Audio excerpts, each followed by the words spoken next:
Arlington, Philadelphia, a Beasley Media Group station, live from the Comcast Business Studios. 97.5, The Fanatic. John Kincade, Andrew Salciunas. This is Kincade and Salciunas. 97.5, The Fanatic, and 97.5thefanatic.com. Well, we now know that the divisional round of the playoffs, Sunday, 3 o'clock, the Eagles will host the L.A. Rams after they defeated the Vikings last night.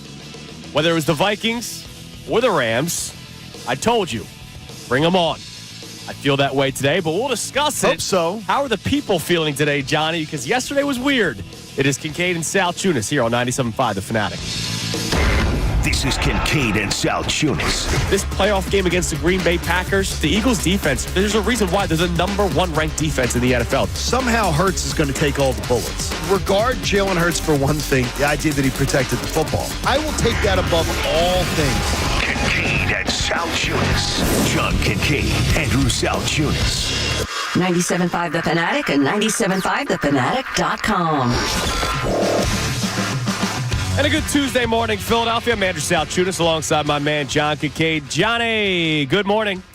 Feels good to not know tonight that I don't have to stay up till like dark 100 to watch football. No, you get to go to sleep tonight. I did quit in the third quarter. Yeah, I was about to say, that was not much of a game yesterday. The clock struck midnight for the Minnesota Vikings, the Cinderella story. Look, give them credit, 14 wins is 14 wins, but when they beat the Packers in Week 17 and Sam Darnold walked into the locker room after doing some media availability, and they doused him with water, Gatorade, beer, as if they won the Super Bowl. I have no idea I didn't understand at the time what it was even about. It didn't clinch anything. No. It just kept them tied with the Detroit Lions for the chance to fight for the 1 seed, who they then played the very next week. And they played like crapola. Yes, they did. It wasn't even a contest. It wasn't that the Lions demolished them. It was that the Vikings were really bad. We talked about it a lot. They had 3 red zone chances. 3 in the first half of that game against Detroit. They finished with 6 points.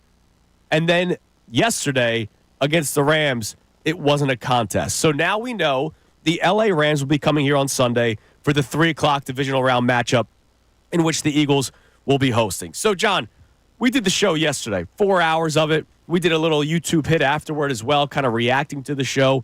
It was a really strange day. You thought it would be like a celebratory day with some concerns mixed in. I totally get it. The offense was not beautiful on Sunday. Defense was, but the offense wasn't.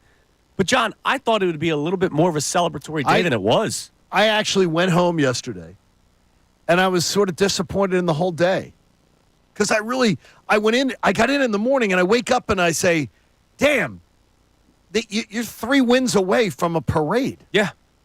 And I didn't feel the happiness from people, and I didn't understand it. And 3 wins away with a team that you have legitimate expectations. There's legitimate opportunity. Like the Commanders are 3 wins away, but they're not going to win a Super Bowl. Okay? I said to you yesterday that I thought that whether it was Minnesota or the Rams, I was going to probably have more confidence even than I had against Green Bay.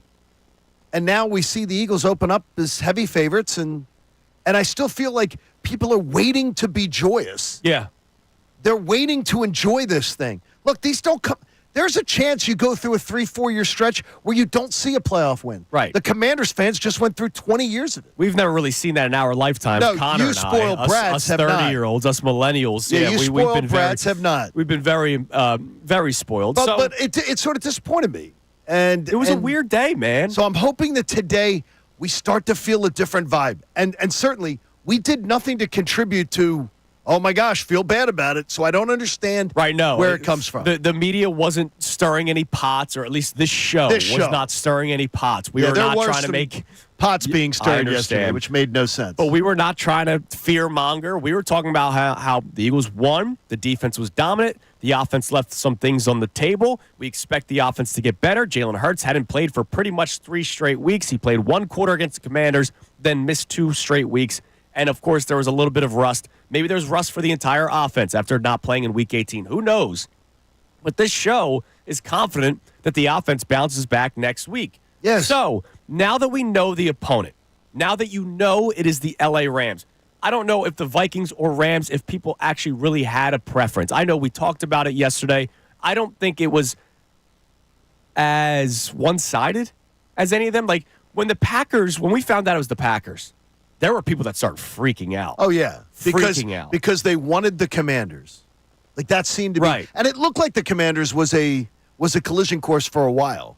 But people all of a sudden were doing, Green Bay won a playoff game last year. Right. Green Bay. Instead of realizing what Green Bay was all year, we tried to tell them over and over again. I did all the numbers in the world to tell Yes, you did. They were not legitimate. And the Eagles made them look, honestly, I think less than legitimate. Yeah. And on so Sunday. I don't think. Despite 12 points being the difference. Yeah, even though it could have been. My God. Could have been 30. But I don't think there was a Rams or Vikings want for anyone. Like, I don't think there was anybody that wanted the Rams or wanted the Vikings more so than the other team. But now we know that it's the Rams. I did. I did. Yes, you did. I wanted Rams. After a weird day yesterday, how are you feeling today? I will tell you right now. I will look you in the eyes. The Eagles are the better football team. There is absolutely no doubt on my mind. Stare at him. The Eagles are the better football team. Yes. They should and will win on Sunday. And if you feel otherwise, we're here for you to talk about it. Do you feel that, John, that the Eagles are still far and away, the better team than the L.A. Rams, who will be coming to town on Sunday at 3 o'clock? Out of the respect I have for the quarterback position, I don't think you have a big advantage at quarterback, except in mobility. The Eagles' offensive line is massive and usually plays even better than they did Sunday. The Eagles' defensive front is comparable. I'd say it's comparable. The Eagles' secondary is incredibly better. The Eagles' running game is better. The Eagles' passing attack is star quality. It seems like it would be a match. I think the Eagles are better. I don't see any way. The Rams are coming in, short week, travel back to L.A. Right. Then travel on the short week. Yeah, guys, but remember, they played in Arizona last night. Then travel cross country. And all you got going on, and there are players in that organization. I'm friendly with their general manager, Les Snead. Talked to him yesterday. There's a lot going on. Yes. And they're coming cross country to play. Everything is set up for the Birds to get to the NFC title game, where a lot of us thought they would be all along. And, oh, by the way, don't forget the Eagles played this Rams team earlier in the season, and they owned them. That game was not a contest. Early on, the Rams had some good things cooking, but then Kyron Williams fumbled on that opening drive. Then the second drive, they went down pretty easily downfield. And then the defense just locked in. They lost Darius Slay in that game, and Isaiah Rodgers, I know he got burnt yardage-wise from Puka Nacua, but it's not like Nacua was scoring touchdowns left and right. And you saw what Saquon Barkley did in that game. And you don't expect to see that again this Sunday? I don't know. Did the Rams defense all of a sudden get more physical? The Eagles' offensive line is more physical. The Eagles' offensive line is fresh because of that Week 18 off. The Rams come in, too, a little banged. Look, when you play Monday night, there's a banged-up week as far as recovery. Yeah. And that's going to be potentially a problem. Tyler Higbee, one of their biggest weapons, who I think with the absence of Nakobe Dean could be an issue, had to leave the game last night. Yep. And he was described after the game by Rams coach Sean McVay as being stable, that he was in stable condition because of a chest injury. That was the weirdest stable wording. condition's kind of scary. Yeah, he was at the hospital. Yes. Like, good for him that he's in stable condition. Sean says he's supposed to be okay, but okay for Sunday? Yeah. I don't know. And there's a lot going on. So, and I would think that is somebody that could really terrorize the Eagles with Nakobe Dean out. Yep, and that's fair. Changes. And so we'll discuss it all today. So our question for you, now that you know it's the Rams, how are you feeling this morning? I hope people are feeling a little bit better today, but I'm not 100% sure. It was a very weird day yesterday where we did not celebrate a playoff win. I again will say it, the Eagles are the better team. Do you still feel that way? Do you still feel that the Eagles are the clear-cut better team in Sunday's matchup against the LA Rams? Answer that question for us at 610-632-0975. Coming up next, ESPN already has done write-ups for the divisional round games. They did something where they wrote why each team could win on Sunday. You know about the Eagles. So how about we tell you what they said about the Rams, and then we will react to it and unpack it. It is Kincade and Salciunas on a Tuesday morning of the divisional round of the playoffs when the Eagles will host the Rams on Sunday. It is Kincade and Salciunas, 97.5 The Fanatic. Mike Missanelli. I'm watching that game yesterday in total comfort because I knew that other team couldn't beat them. And it's like...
Salciunas, 97.5 The Fanatic. Real quick before I give you this ESPN thing, our man Walter McCray checks in. And I love Walter. He checks in often. How is Walter? You both felt yesterday's show was a little weird?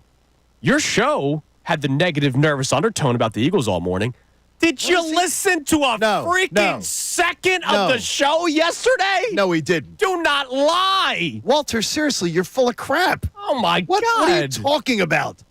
Negative undertone. What are you talking about? You talked about how the game plan was not good offensively. Yes, it Is wasn't. that a no? No, that's it. No, it's called factual discussion. God. For God's sakes, people got to grow up. We talked about the NFC Championship game yesterday. People have to grow up about, well, you're supposed to come on and go, everything was great, and the offensive line was great, and the receivers were great, and Jalen was great. Awesome. For God's sake, stop it. Coop's into the Lego movie right now. Oh, he is? Oh, yeah. Yeah. Everything is awesome. That song slaps. I went to the first one of the Lego movies. Oh, yeah? I think I went with Liv. Everything is awesome. Tucker. Come on, But man. other than that, pretty much out. All right. Come on, Walter. Stop lying. Anyways, so ESPN does this thing where, early on in the week, they break down every upcoming matchup. They do this in the regular season as well. They give like a stat to know for the game. They give little backgrounds on both teams. But then they also do a write-up on why both teams will win. So they do the why the Eagles will win, and then they do the why the Rams will win. I'm not going to really bother going through the Eagles because you get it. Their defense is very good, and their run attack should be able to beat down the Rams' defense. Top rushing attack, top defense in football. Yeah, so you're bringing pretty two easy. things to the table that are Pretty that are damn good. for both sides of the ball too, which is great. Especially come playoff time. So here's what they wrote about the Rams. Let's go through this. Their stars can carry them to victory. Puka Nakua's total receiving yardage in the regular season wasn't all that gaudy. But on a per-play basis, he was absurd with 3.7 yards per route run, the third best mark since 2007. He missed time in the regular season. That doesn't matter now. He's healthy and can take over a playoff game, as can quarterback Matthew Stafford. On the other side of the ball, defensive end Jared Verse, who had a fumble recovery for a touchdown yesterday, He did. will have his work cut out for him against Eagles offensive tackle Jordan Mailata. But Verse has a chance. He might be a rookie, but he totaled 50 pressures this season, tied for seventh most and more than Daniel Hunter, Jonathan Grenard, or Khalil Mack.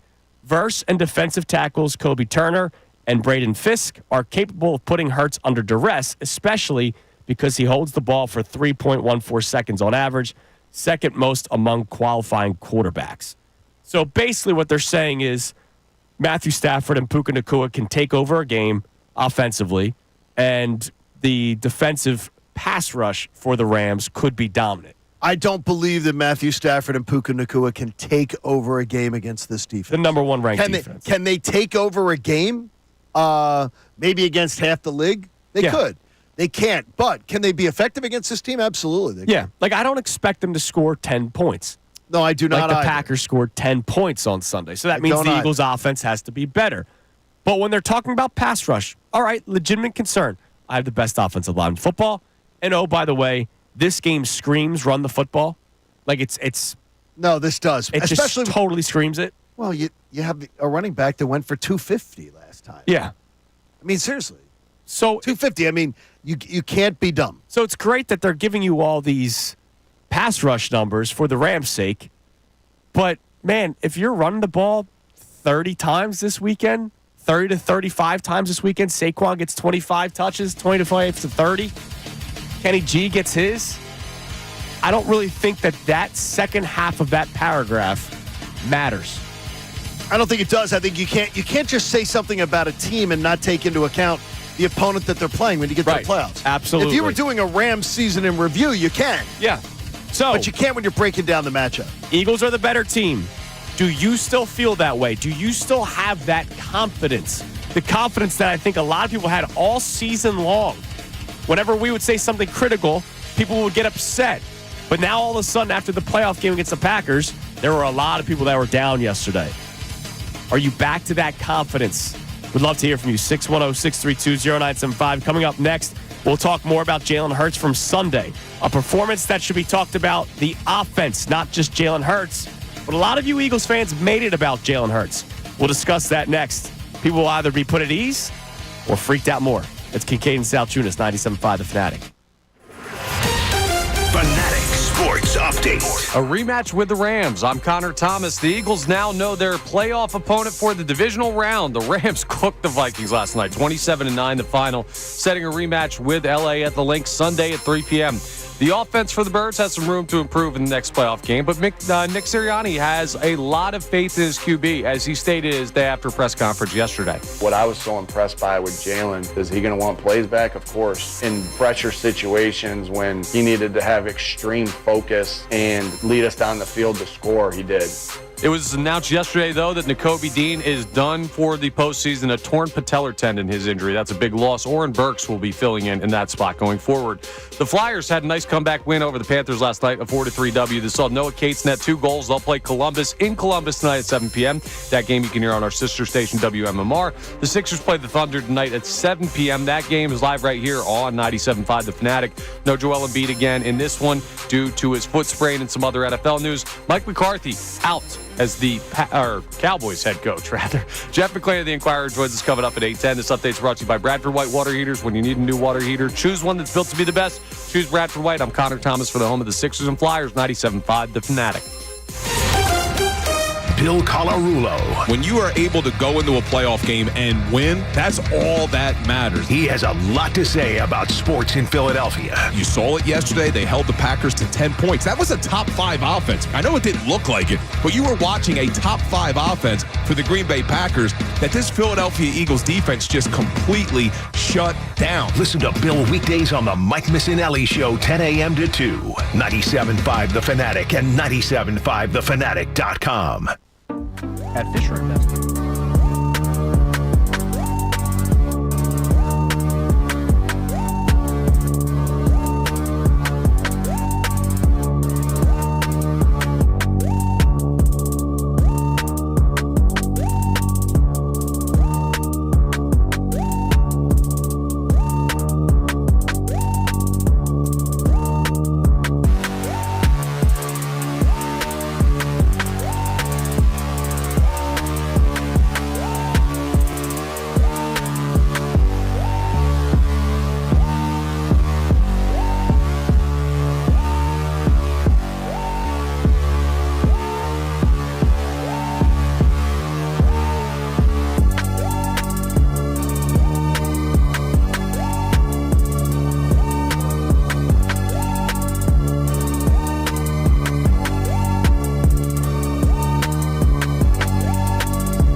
live on Kincade Salciunas here on 97.5 The Fanatic on a Tuesday morning. Following the Eagles' win over the Green Bay Packers and following last night's Rams victory over the Minnesota Vikings, that means we know the Eagles will be hosting the Rams this Sunday, 3 o'clock. By the way, once again, the schedule makers, I love you.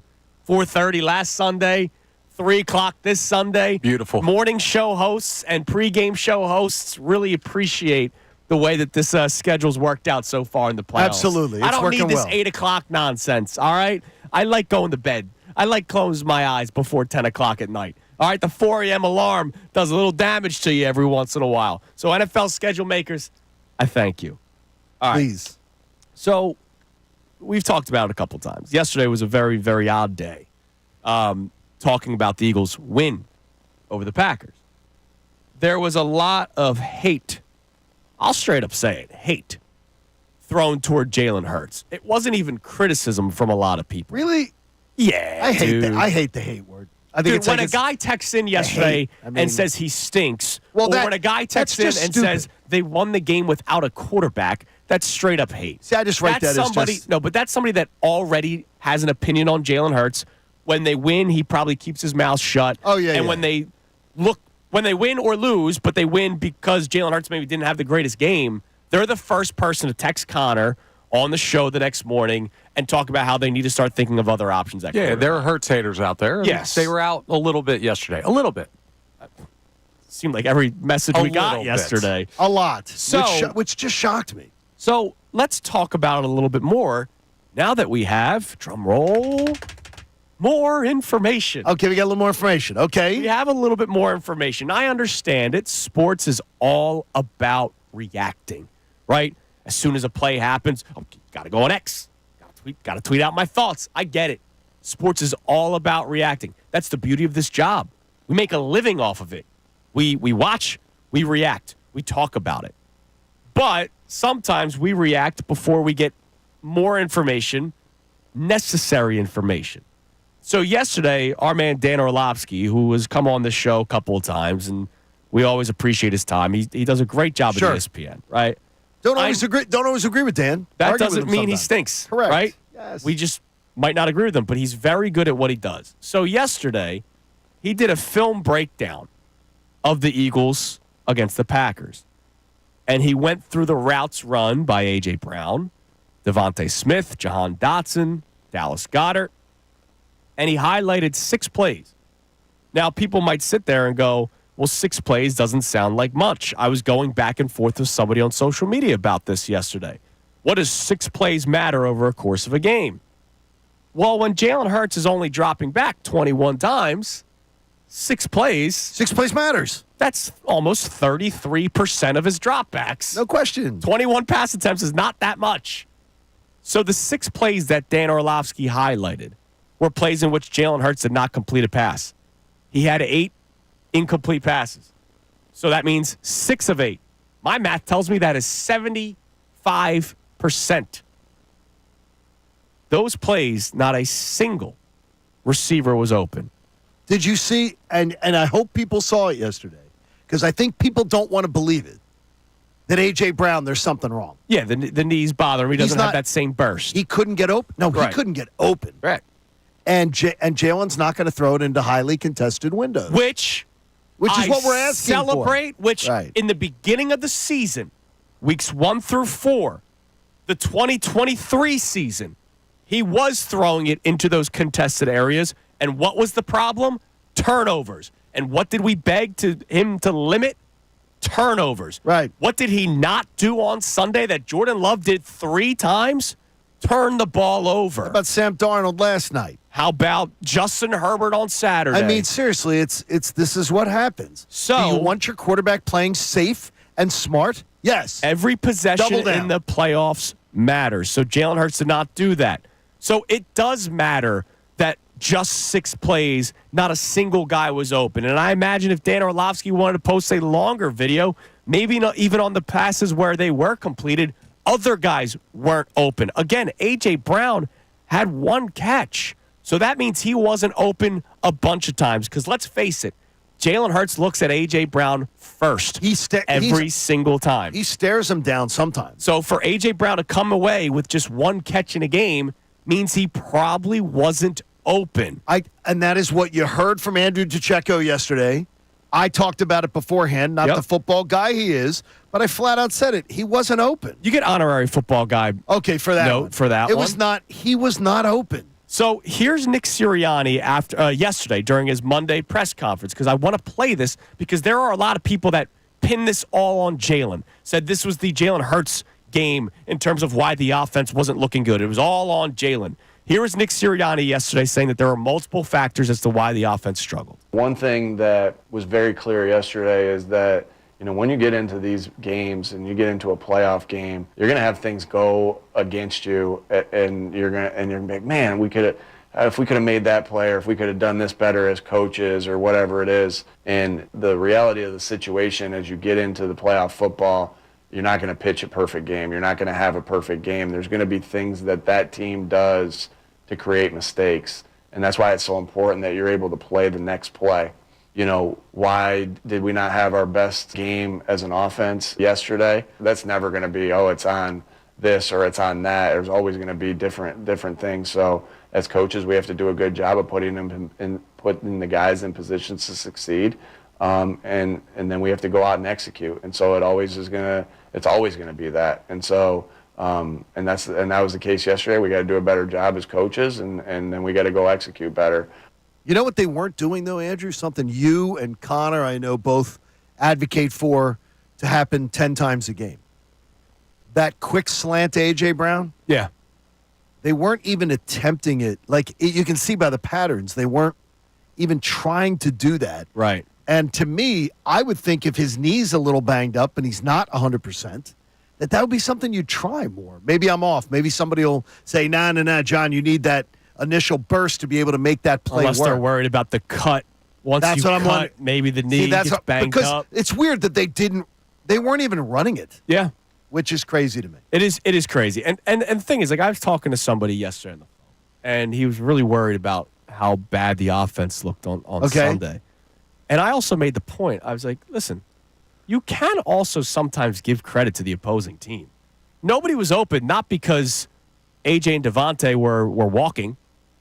The Packers secondary also did a pretty damn good job. And their defense was statistically ranked behind the Eagles in almost every category, but they were near top 10 in everything. Right. So sometimes you get a tip of the cap. And the Eagles still handled their business. One more clip for you. Nick Sirianni then focused more on Jalen Hurts. What I was so impressed by with Jalen is that we were up kind of comfortably by 2 scores for a majority of the game, and every time that the Packers cut it to 1 score, whether it was 10-3 or 16-10, Jalen led our team right down the field, making big-time plays, checking the plays that really helped us, and just being the winner and quarterback that he is. And is he going to want plays back? Of course. In pressure situations when he needed to have extreme focus and lead us down the field to score, he did. And that's what you want out of your leader, out of your quarterback. That's what you got. That's what you got on Sunday. I truly don't. I don't think people value enough. As Nick said, the perfect game. Right. You're not going to have a perfect game, but the error-free game, I would take the Eagles' chances with Jalen Hurts being efficient and not pitching a perfect game, but not turning the ball over in the next 3 games, and think they have a minimum coin flip chance to win the Super Bowl. Yeah. I feel the exact same way. So now here's the thing. So I don't understand it. I said going to the break, we were either going to put you at ease or freak you out more. How do you think that makes people feel? Look, I would say this. The only thing that would freak somebody out more is that Kellen Moore's game plan sucked. I thought it was terrible. The receivers not getting schemed open is something that is not a norm for Kellen Moore. And he's known for it. It sucked. Yeah. So does it put you at ease that Jalen Hurts didn't have a bad game? I would hope so. But does it freak you out a little bit more knowing that there was a game plan in a playoff game that was so pitiful that you couldn't get guys open? And Kellen Moore is supposed to be an offensive guru. Now, you're not facing the Packers defense next week. No, you're going to find openings. Watching last night against the Rams, there's going to be openings. But if A.J. Brown isn't a factor Sunday, yeah. we got a problem. So answer the question. Obviously, the one that we're starting the show off with is, do you still feel like the Eagles are the clear-cut better team in a matchup like this one on Sunday against the Rams? That's question one. Question two, when you hear what we just talked about this segment, do you feel better about the Eagles' offense, knowing that it wasn't a Jalen Hurts bad performance? Or do you feel a little bit worse, knowing that the game plan was just that bad? And fortunately, they won because in spite of it. You can climb in at 610-632-0975. We'll check our text line and our phones coming up next. Also, we look at the Rams a little bit more next. If you watched that game yesterday, they did what the Eagles should be doing each week. I'll tell you exactly what next. It is Kincade Salciunas, 97.5 The Fanatic. Not only can you listen to The Fanatic, but you can also watch on 97.5 The Fanatic's YouTube channel.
We're going to be doing a little bit more work post-show there, Johnny.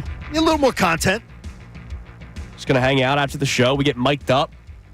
We do some. I almost wore it home yesterday. Oh, did you? That would have been problematic. Dylan had to come and get it off. And you don't want the D train coming after you, man. No. He'll take you down. No, he's the boss. But yeah, we're going to do some extra content. So make sure you check out our YouTube page. Obviously, you can always watch the show, and we appreciate everybody that does that. But there's so much more on the Fanatic YouTube page as well.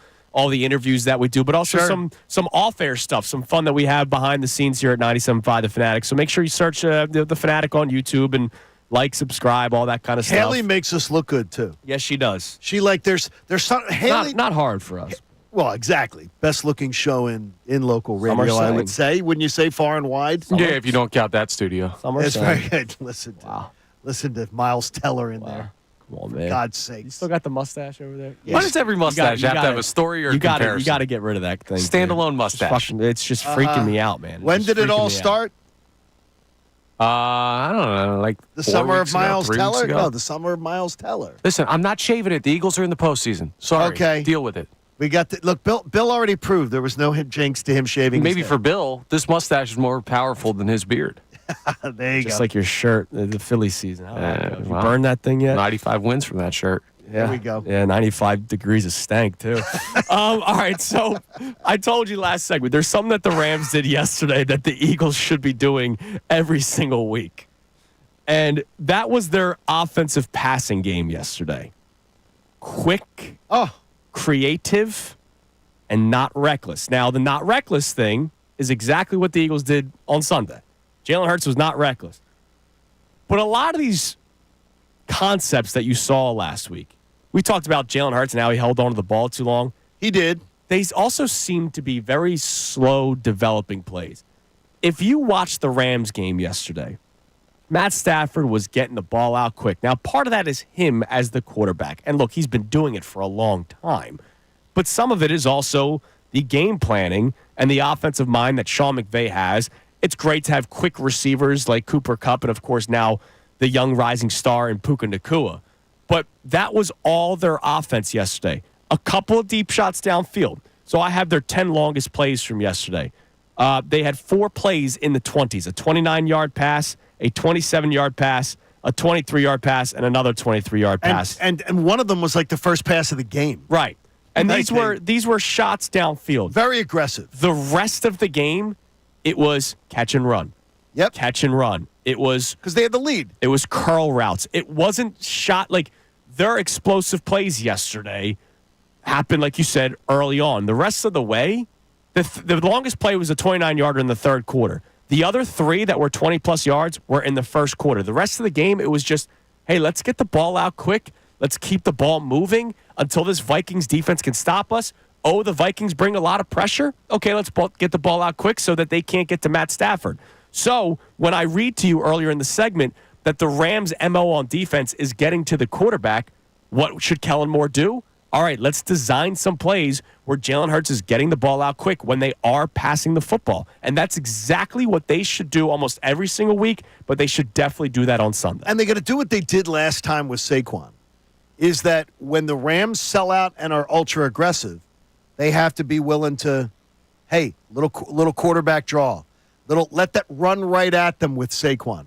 Run right at the rush. They have to throw out of running situations and run out of throwing situations. They have to mix things up.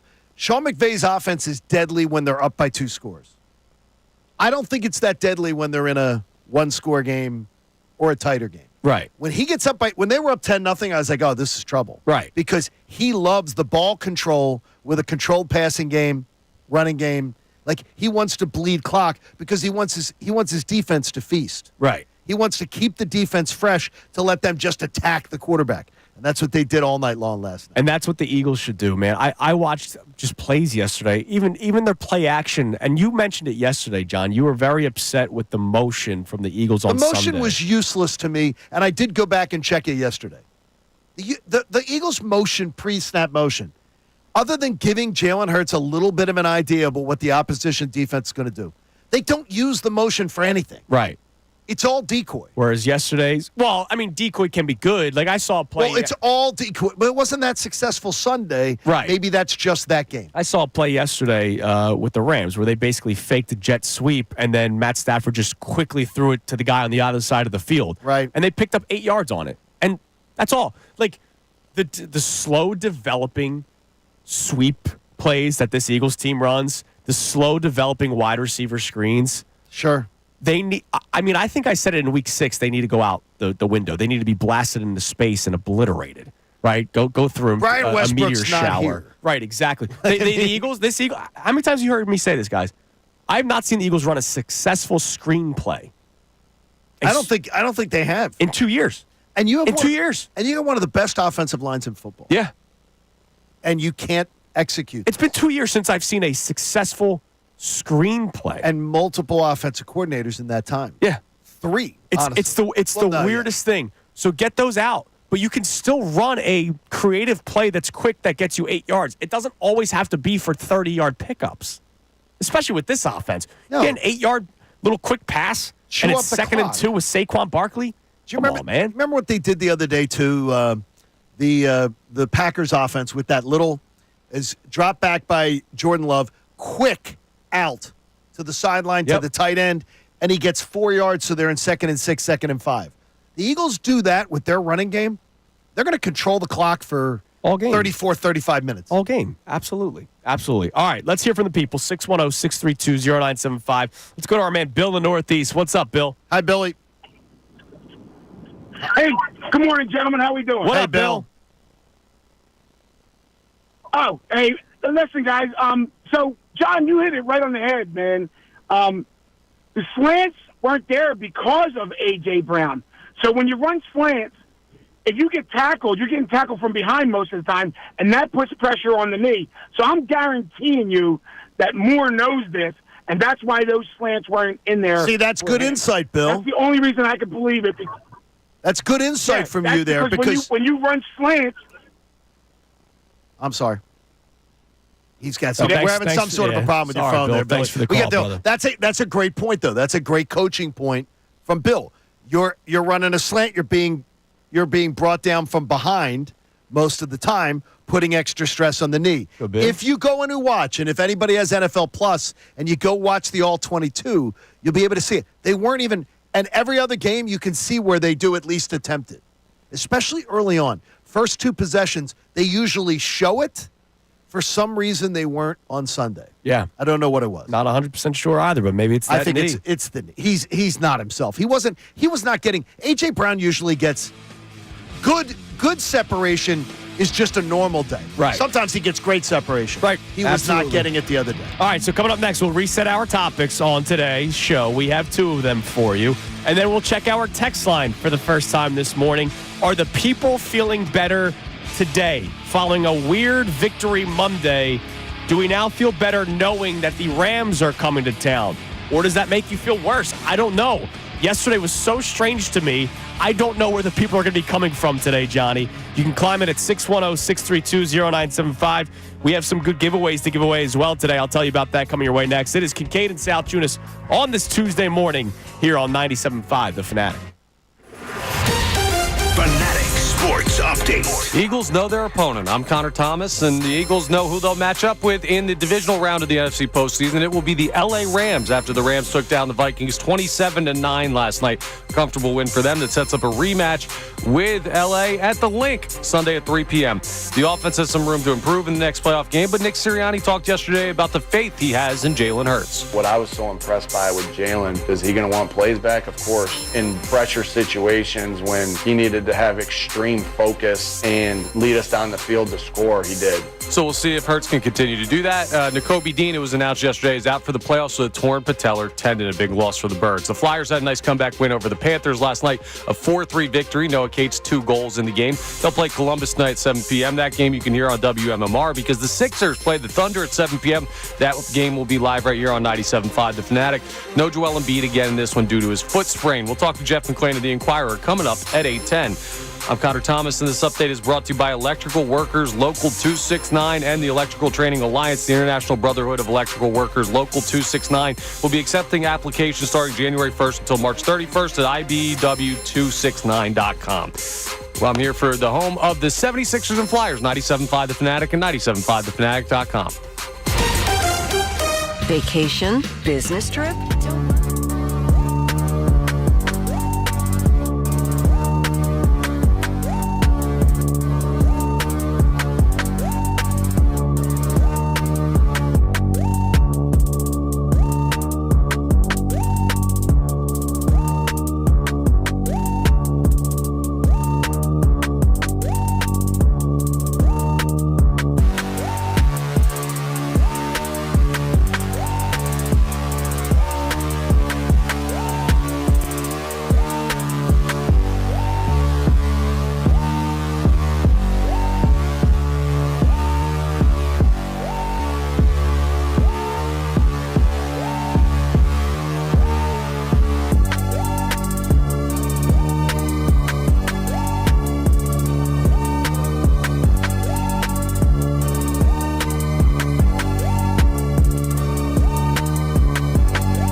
97.5, The Fanatic. We will check our text line momentarily. By the way, more Sixers tickets to give away for you. So some fun things that you can do down the road. We'll tell you how you can win them, but we have 2 pairs of Sixers tickets for the game tomorrow night against the New York Knicks at the Wells Fargo Center.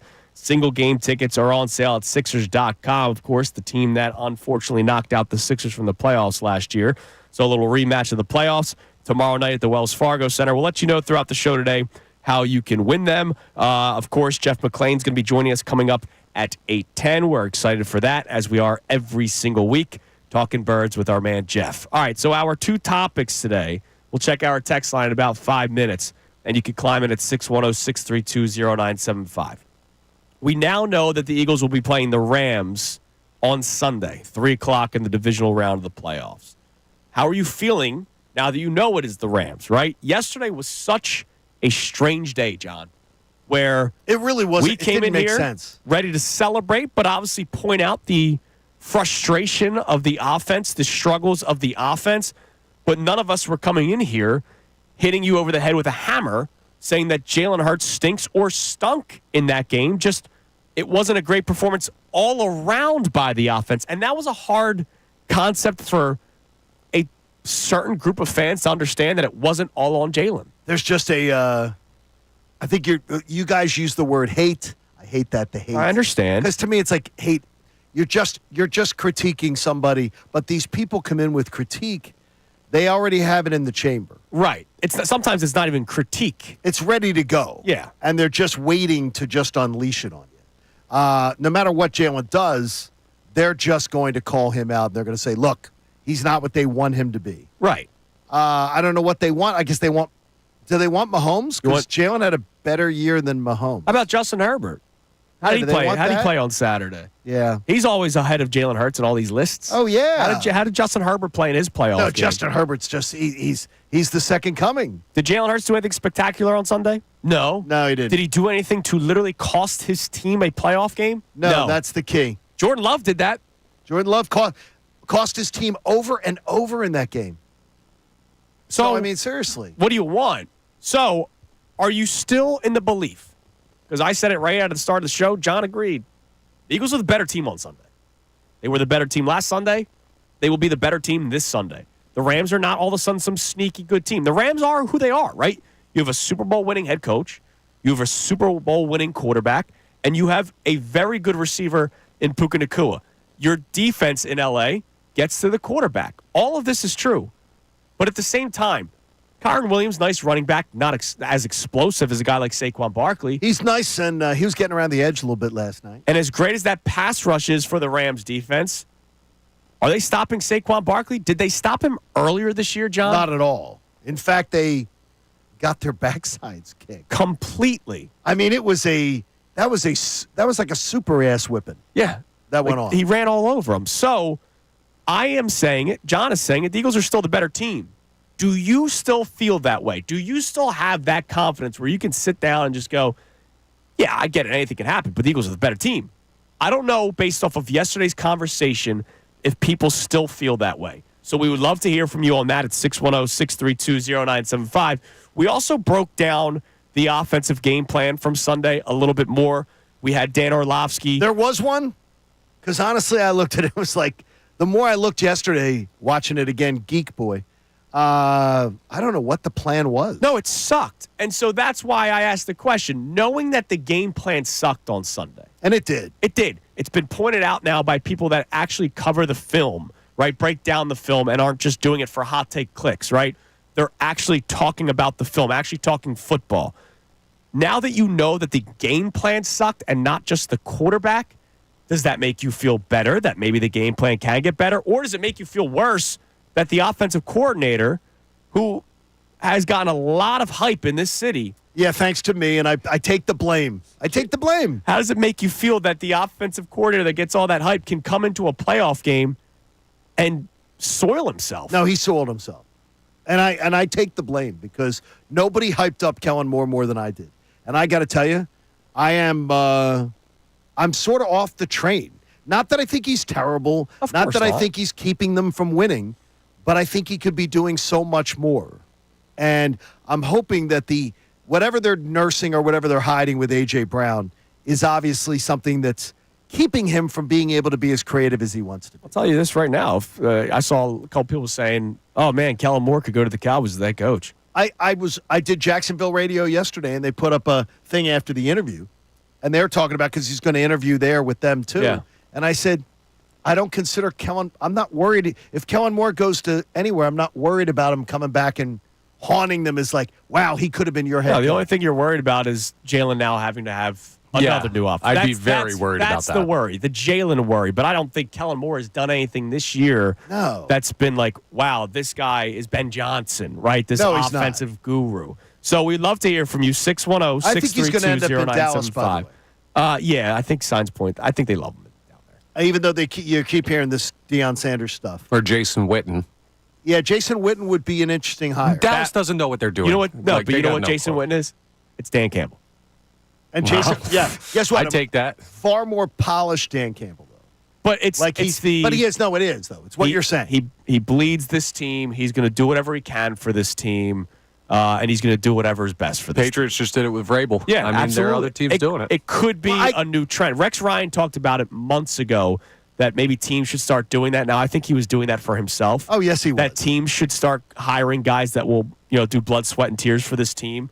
And obviously, Rex Ryan still has a lot of love for his old employer in the New York Jets. But maybe he's right. Maybe he's on to something. All right, you're listening to 97.5 The Fanatic, WPEN and WPEN HD1 Burlington, Philadelphia, Beasley Media Group Station, broadcasting live from the Comcast Business Studios, powering possibilities. Connor, let's open up to the text line for the first time today. It's the same number as you can call in, 610-632-0975. All right, Paul from Malvern says, I feel great. Like you just said, everything's in our favor. 34-20 Birds is what I'm feeling. The Eagles are the clearly better team over the Rams in this one. Wasn't that the score last time they played?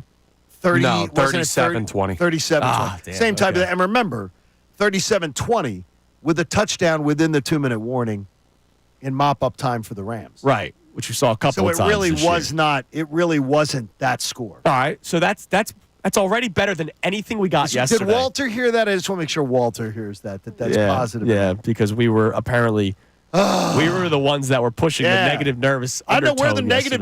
I don't know where he got that from yesterday. We were questioning everybody who was negative and nervous yesterday. I think Walter wasn't listening right. What else we got, Connor? You guys got to let Walter go. It's one guy. Steve Kosher says from Morrisville. No, we're going to make an example out of Walter, okay? Please don't make he's an not example he's out not of just one guy. It's not just one guy. It's a mentality that was yesterday, Connor, all over town. I don't understand where it comes from, but it was. Steve from Morrisville says the Birds with the eye test are definitely the better squad. Having a statue like QB for potentially 2 straight games plays into our defense perfectly. I'm just nervous on how the middle of the field will look with Nakobe Dean out. Right now, though, still going to say Birds by 10. That's viable. That's a viable point of view. Yeah, the only thing about the statue of a quarterback, you're right, but if the game plan is to get the ball out quick, which, shocker, that's what it will be for the Rams against the Eagles. And they did do a good job about that last time they played. Remember, the first 2 drives, they did go downfield quickly. They got scores on the first 2, I believe. Well, they fumbled the first one. But they were, within the 25-yard line when Kyron Williams fumbled, and then they scored the second drive. So the Rams did have a game plan to go up against the Eagles' defensive front. But still, once the game continued on, it was not even a contest. The Eagles ran away with that one. All right, let's go back to the phones. Go to Robert in Collegeville. So far, we're getting a little bit more positive today. Today's been a more positive day today. What do we got, Robert? Hey, guys. Morning. How you guys doing? We're doing well, great, buddy. Man. Good. Hey, so I'm confident about this game, no question. We are a better team. We were the better team against the Packers as well, but I'm listening to you guys, and you guys are honestly telling me you have no concerns about the way our passing game looked, about how Jaden looked. No, I'm concerned by the game plan. Why I was concerned by the game plan, and also whether I know that there's an injury right now going on with AJ Brown. They're just not telling us what it is. So do you think that every play was designed to be like a long passing play where he has to hold on the ball, or we have no short passes at all? No, like the plays game, nobody was open. No, the plays were designed that way. But if you watch when Andrew was talking about what Dan Orlovsky said, if you go and you watch his breakdown on his Twitter account, they weren't open. The plays were designed to not have to go deep all the time, but the plays were not open. The underneath stuff was not there, and you can watch it. You can see what Jalen Hurts was looking at on Sunday, and he was not looking at open receivers. We saw several times when we were watching the underneath guy, like literally within the first couple of seconds open, and he's just gun shy. He doesn't want to throw it there because he's thinking that I'm going to go with the bigger pass. Well, yeah, and now that's the Eagles' MO, right? But Thanks for the call, Robert. That is they the look game for the plan. explosive play first. Right. Those underneath guys are almost the second read. And I'm not going to say check down, but they're the second read.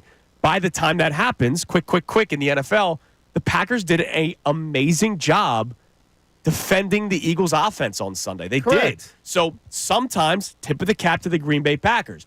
The question is, was Kellen Moore's game plan so easy to figure out? Was the game plan so bad? Does that lead you to any concern moving forward in the playoffs?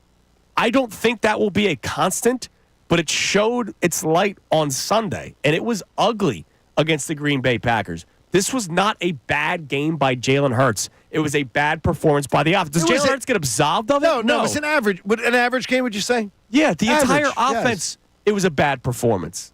The entire offense. O-line had their struggles, right? Sure. Jalen Hurts had his struggles. Yes. The receivers were not getting open. That starts, obviously, with Kellen Moore in the game plan. It wasn't just a Jalen thing. We got to get that out of our head. But there are people like Robert that watched that game on Sunday and said, oh, Jalen's bad. Jalen stinks. Jalen's going to hold him back. I don't know if that's true. But I don't believe that's true. That's why we talk it out. That's why we talk about it together. And that's why we want to keep on talking to you today at 610-632-0975. All right, coming up next, we've talked a lot about the game plan from last week. We will continue to do so. But is this Sunday's easy? We'll discuss that next. It is Kincade and Salciunas, 97.5 The Fanatic. Sixers All Access, a preview of tonight's game.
about that, Connor. All right, before we get back to our texts and calls. So this Sunday, the game plan. Obviously, last Sunday's was disgusting, trash, pitiful, hated it. This Sunday should be easy. It should be. It should be a run first offense. There should be no drives where you run the ball 6 times and then all of a sudden get to the red zone and pass 3 straight times, and they're all incomplete. And this has nothing to do against Jalen Hurts. This is everything to do against the Rams' defensive line. A pass rush that does get home to the quarterback, but a pass rush, as you have pointed out, John, that's small. They're small. They're small. They're fast. They shoot gaps. That's what they want to do. Like, that's their identity. Hey, let's get quicker, smaller, physical guys instead of these big, beefy. I mean, look, Aaron Donald's gone. Absolutely. Right? So instead of these big, not that he was like beefy, slow, but still. he was just a menace in the middle. Like, there's no Jordan Davises on that team, right? They want to try to get sacks as opposed to stopping the run. Well, stopping the run is something that you should do against the Eagles. They might not be able to do it. No, they weren't able to do it last time. And big chunks for Saquon Barkley against this team. Oh, yeah. This should be a run first thing. And one thing I noticed, and Geek Boy again was looking yesterday, when Kellen Moore this year, when he has been calling first down pass plays, if you get a first down pass play and it's unsuccessful, they incomplete or otherwise, Kellen Moore is passing the next 2 plays all the time. Like, I started to go through it, and I'm like, wait a minute. He has an unsuccessful pass play on first down where it's an incomplete, and they're in 2nd and 10. They're gonna throw it again and then throw it again on 3rd down, even if it's incomplete. It's like they just of course if it's incomplete. It's like he gets antsy. If you're going to be ballsy enough to call on a first round, you can still run on 2nd down. Yeah. Especially with this offensive line and everything. If Saquon gets 5, it's 3rd and 5. It's really weird. And it's more manageable. Yep. And again, a reminder from the last time the Eagles played the Rams, Saquon Barkley, 26 carries for 255 yards. It was unbelievable. By the way, Kenny G in that game, 5 for 22. So he was also picking up in his limited opportunities. And Jalen picked up yardage. He did. Our man Jeff Kerr, he does this a lot for CBS. What's up, Jeff? The overreaction versus reality column after every single week in the NFL. So one of the things that he was talking about was Saquon Barkley. And he wrote, Rams will give up 200-plus rushing yards to the Eagles again. Overreaction or reality? He answered, reality. This is far from a slight on the Rams' defensive line, but more of a praise towards the Eagles' offensive line. In the first meeting between the Eagles and Rams in Week 12, the Eagles rushed for 314 yards, averaging 7 yards per carry. Saquon had those 255, including touchdown runs of 72 yards out. The Eagles' offensive line is a massive, and the Rams' defensive line is, Johnny, undersized. Yeah, a little undersized. The Rams have a good pass rush, and that unit can get to the quarterback, but can the Rams' front adjust to the run and contain Eagles' massive offensive line? Just looking at the size in the trenches, advantage Eagles. They could and should run for 200 yards again. Now, is he saying Saquon runs for 200 or they run for 200? The Eagles. Okay. The Eagles run for 200. I think that Jeff is right on the money. Yeah, I mean, if Saquon runs for 175, that's still a good game. I'll be shocked if Saquon is able to have that kind of success again. Yeah, 255 is crazy, but stupid. 175, sure, absolutely. Even that is crazy. No, but it is. It's almost, we've grown accustomed to seeing it out of Saquon Barkley. All right, what do we have on the text line, Connor? You can text the show, call the show, 610-632-0975. All right, so Chris from Neptune, New Jersey checks in and says they feel confident in beating the Rams because of what we've seen this season. It's regardless of how the offense is playing. The defense has showed out compared to how the Vikings played last night. The complementary football the Eagles bring should make people very confident. Yeah, complementary football. And again, I like your tone. The offense, I like his tone. Chris and Neptune. I like his tone. The offense will look better on Sunday. It just will. It will. It will look better on Sunday, and then that will be the more complementary football that we have grown accustomed to. I said it yesterday. I'll say it again, Johnny, only because you said it was a good point, and that's why I'm going to keep on saying it. This past Sunday was not the norm. It was not. The norm has been complementary football since week 6 or week 7 if you want to go past the Browns game. Yes. Since week 7, the norm for the Eagles, when everybody's been healthy, which means Jalen Hurts is the quarterback, not the final 3 weeks of the season, has been just beating teams up on the ground and beating teams up defensively. You got the defense part on Sunday. The ground game was okay, but it's going to get better on Sunday. The Packers' defense is good. It is good. No, it was right statistically behind the Eagles in every category. They were right there as like a top 10 in everything, a single category. Right. They played a really good team the other day. Let's go to Connor in Bucks County. Connor, you're on the Fanatic. Hey, good morning, guys. Hi, What Connor. up, Connor? Yeah, so first of all, thank you so much for being rational about Jalen Hurts. Damn It was the right, number brother. one critique about the 2022 Super Bowl and even the beginning of the season about him. Yeah, I mean, look, Humble. that's the biggest thing. Got to protect the football. And Right. he's done, Gotta protect the and he football. has been exceptional at that since the bye. One turnover, I believe one fumble and one interception. Right. And the second thing I want to talk about is I think the Rams have a tall order for factors outside of football. First of all, they're playing on a short week already. Then they got to fly across the country into the cold Philadelphia. And tragically, I don't wish this on any opponent, but these guys are directly affected by, maybe one of the worst natural disasters in recent memory. Sure. Yeah, and to that point, Connor, and thanks for the call, brother, they had to play in Arizona yesterday. So they played in Arizona. I guess they flew back late last So they night. fly back, and then they're going to literally go and then get on. I don't know where they're practicing this week.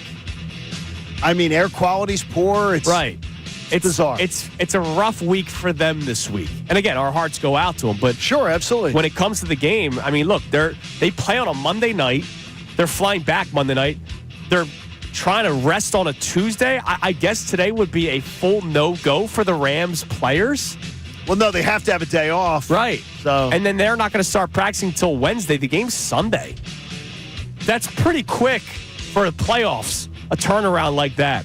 Coming up next, we mentioned that it was a weird day here yesterday. Not for us, well, in terms of how we felt about the game, but a lot of Eagles fans were strange yesterday.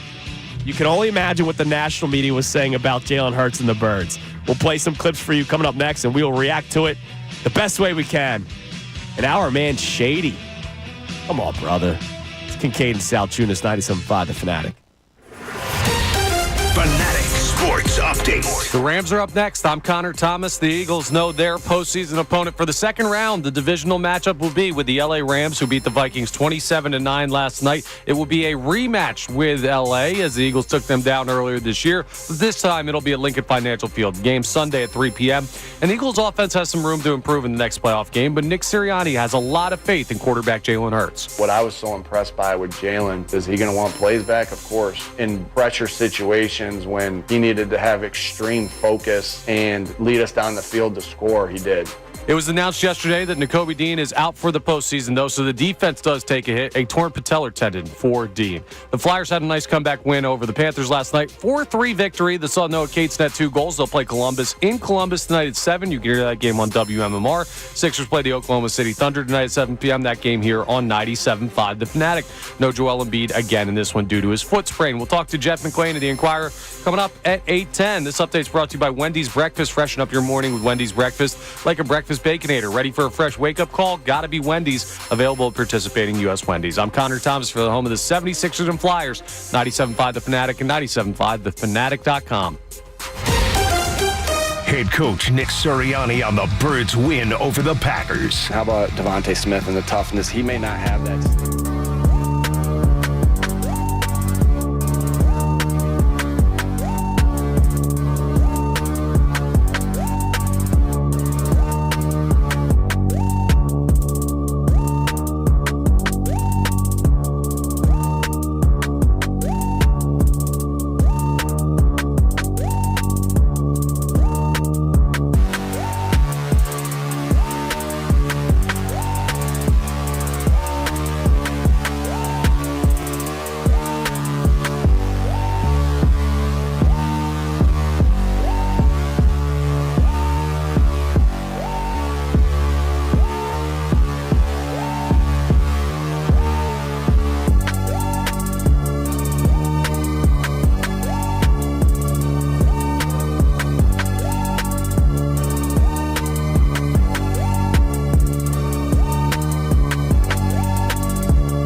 0975, The Fanatic.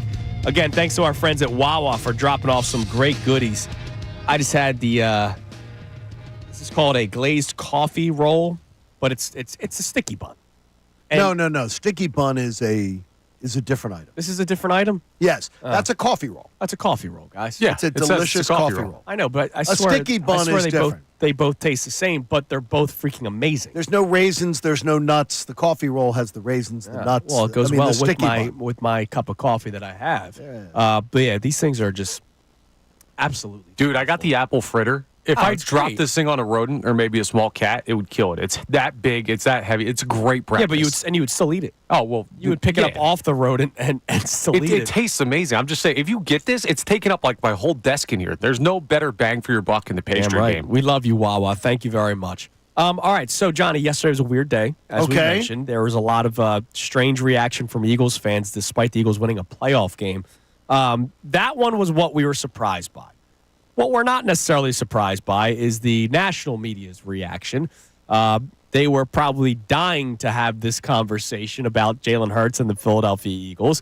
And you mentioned it yesterday. Whatever is said by the national media is to only get reaction from us. And the thing is, Mission accomplished. Are we? Yeah, exactly. Are we taking the cheese? And we did. We did. Big hunk of it.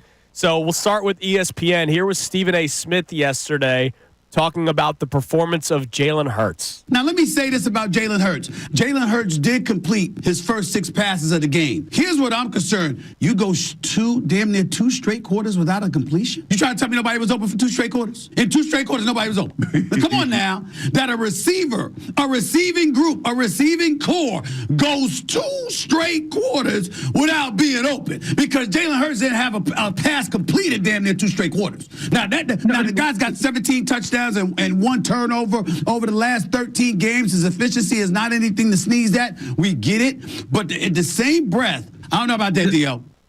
The funny thing is, he's saying that to D.O., Dan Orlovsky, right?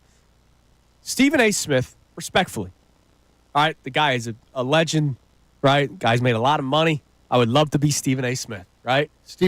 And he's on General Hospital. And so That's you even would better. love him even more. That's even more better. to be Stephen A. Smith. He's brick on General Hospital. But it's just funny to me when Stephen A. Smith is debating that with the guy that literally broke down the film. You tell me nobody's been open for 2 quarters?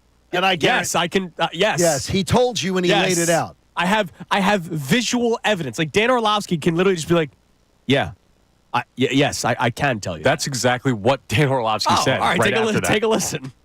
No one was open. Now, if you were asking me, is this a quarterback like a Lamar or a Joe Burrow that is a sudden quarterback that does play bang bang in their pass game, then maybe he could fit a 5-yard route in here or there. But that's not Jalen's game. That's never been Jalen's game. Is like this crazy on time rhythm centric quarterback with their pass game. So no one was open. I think the second thing, and I want to be very clear, this wasn't like an AJ Brown or Devontae Smith problem where they're just getting gloved up. I truly believe that Green Bay had a great feel for what pass concepts were coming out of what formations or what situations. The big thing is this. There's very little in the middle of the field for Philly's pass game, pass concept wise. There's very little layered pass concepts. It is a little bit easier for a defense to defend, in my opinion. I think that's where my concern is a little bit more than, Jalen.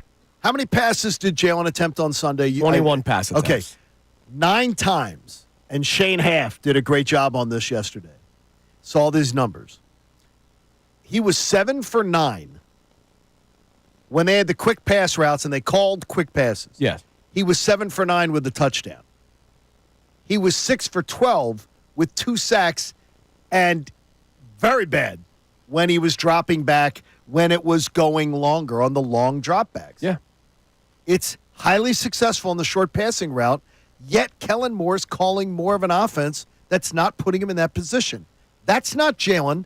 That's Kellen. Right. And that's why one of our questions today is, look, are you put at ease knowing that it wasn't necessarily a Jalen Hurts issue on Sunday, or does it make you more worried that Kellen Moore was so flat out exposed on Sunday against the Green Bay Packers that you worry that could be the case moving forward? That's one of our questions for you today at 610-632-0975. But yeah, I mean, it is amazing. Like, Dan Orlovsky literally breaks down the film, and Stephen A. Smith is trying to debate whether or not guys were open. Guys were not open. Now, the thing is, you mentioned the quick pass game. I said it earlier. That's not Jalen's game. I'm glad to hear that from Dan Orlovsky, fellow football guy. You can, though, design plays where you have to get the ball out quick. Yes. Like, that can be the case. That's allowed. They haven't outlawed that. I did check yesterday with the Rules Committee. They have not outlawed that. Now, this one, of course, is ridiculous. Shocker. From the Screaming Head shows on Fox. Here is Chase Daniel. Oh, jeez. Talking about Jalen Hurts on Sunday. This is the type of performance that diminishes the argument that winning is a QB stat. Because the Philadelphia Eagles did not win because of Jalen Hurts. Yeah, the stats look great. Yeah, we sit up here, we praise him as a winner, and we're doing our job up here. We're trying to tell you what we see from 38 years of experience. And with Jalen, he has an issue pulling the trigger when stuff is open. Now, stuff is not always going to be open. These 50-50 balls that James talks about and that Shady talks about. You have to take a chance because you have one of the best receivers in all of football. Top five. And quite honestly, one of the best number 2s in football in Devontae Smith. So you have this team around you. I went out there and I saw him, and I don't know if it was rust. I don't know if it was not trusting what he saw, but this wins as a QB stat crowd needs to get out of here because Jalen did not play up to his standard. Well, I'll tell you, it's so funny is hearing Chase Daniel, who constantly is ripping on Jalen Hurts. Mm-hmm. And then at the end of his statement, Jalen's not playing up to his standard. What are you talking about, dude? You constantly tear this man down. A man who has accomplished more in two of his years of his career, more than you ever did. Yeah. And you're saying he isn't playing to his standard, yet you're constantly tearing him down and telling us what he isn't. Yeah. So you're saying there's this high standard that you say doesn't exist. He's a dope. Yeah, he is. He is someone told Chase Daniel's trying to get into this business. Yeah, and there's no preparation being done out of him. Somebody said that he's not Orlovsky. Well, and that's why I don't understand the hate for Orlovsky, where Orlovsky's literally breaking down the film and Orlovsky surprised spewing nonsense. He surprised you because the other night people were like, "What's the discourse going to be?" Yeah. Because he was already breaking down that video. Yep, absolutely. One more for you. This one breaks our heart.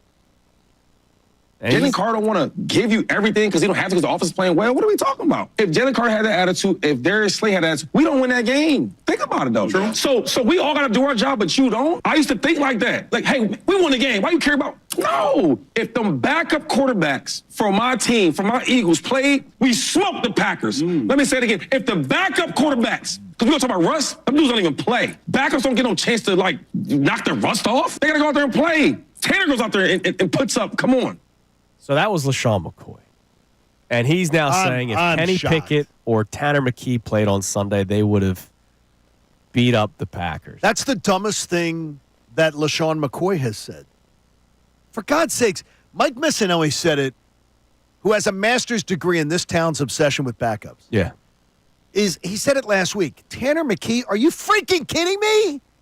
He played against a Giants team that was playing half backups. Yeah. And was playing the most vanilla defensive game plan I've ever seen. Their bags were packed.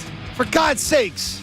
And oh, by the way, when there's nobody open and you need somebody to expand the play, who would you rather expand the play? Jalen or Tanner McKee? Who's moving a little bit quicker for you there? God, it just drives me nuts. And that's Shady. It's one of our own. Come on. And that was dumb. And it's we. Yeah. Okay, Shady, that's fine. Dude, that was dumb. You got to put more into that. Sorry to say. I'll call you right out, Shady. That was a stupid take. All right. Yes. Coming up next, we'll hear from you, 610-632-0975. Also, something we didn't really touch on yesterday, but it's official. The Center City Arena. It's not happening. Well, no, it's not coming. Nope. Not but anymore. There is something else coming. It is Kincade Salciunas, 97.5, The Fanatic. Tyrone Johnson. If Jalen Hurts was seeing some things defensively, Green Bay did a lot of blitzes. They don't.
640 on Kincade and Salciunas, 97.5 The Fanatic.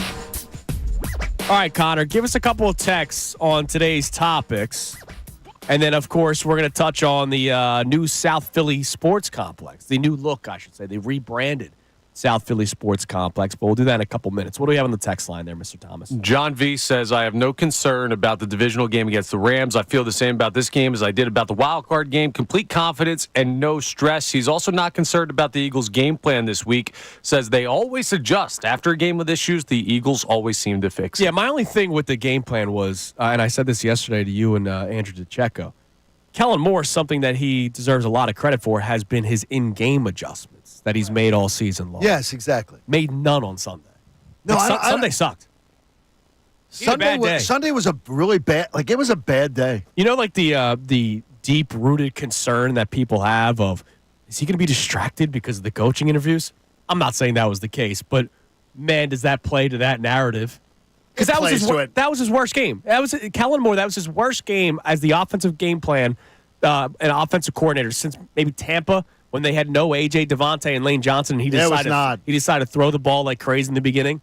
It was not good. The Tampa game was the one where I lost my mind. Yeah, you were like, what was this? And it was going to be a hard game for him that day, but it was a stupid game. Sunday was not a good day for Kellen Moore. No, it was not. And I think it made Jalen look all the worse. And thank Dan Orlovsky and others who broke it down and said, no, if you're blaming Jalen, look, guys weren't open. But I also think some of that is the A.J. Brown, the elephant in the room that A.J. Brown's injured. Could be. And so Kellen Moore's going to have to find a way to get Devontae Smith more opportunities, Dallas Goedert more opportunities, or find ways to still make A.J. Brown useful for this team, on the field. Whatever he came up with on Sunday needs to go out the freaking window. Yeah, but I think there's some rationality to saying why it was Kellen Moore's one of his worst games of the year. Because why is that? There were a lot of things that he was trying to navigate. Think about it. You're trying to figure out a postseason opponent with a good defense while your quarterback is coming out of concussion protocol. So you're trying to figure out what the best way to get Jalen Hurts back into this offense, get his feet wet. What is the smart way to do that? You're also dealing with an A.J. Brown situation where he was out of practice Wednesday and Thursday. You're dealing with a situation where Devontae Smith missed practice on Friday with a back issue. So it's just you should be ready to go. It is not an excuse for that bad of a game plan, but there were a lot of things he was trying to manage that he doesn't necessarily have to manage getting ready for the Rams. Okay, and that's why, Connor, that's why I agree the smartest thing you said in a while. That's why I agree with the texter saying he expects to be better next week. And I do. The offense will not look the way that it did on Sunday. I can promise you that. I can promise you that the offense will not look the way that it did on Sunday. Well, also, too, the defense you're facing is not as good. Exactly. Despite the gaudy numbers last night of 9 sacks, they're not as good as the Packers' defense. They have a skill set. They do something that's amazing. They have it'd be like a pitcher that has the overpowering fastball, but they don't have a second pitch. Yeah. They don't have what the Rams defense can do to you, this Eagles offensive line should be able to neutralize. Yeah, that's why we said the game plan Whether Sunday they do, I'm not sure if they will. Game plan Sunday should be pretty simple. Let's run the football.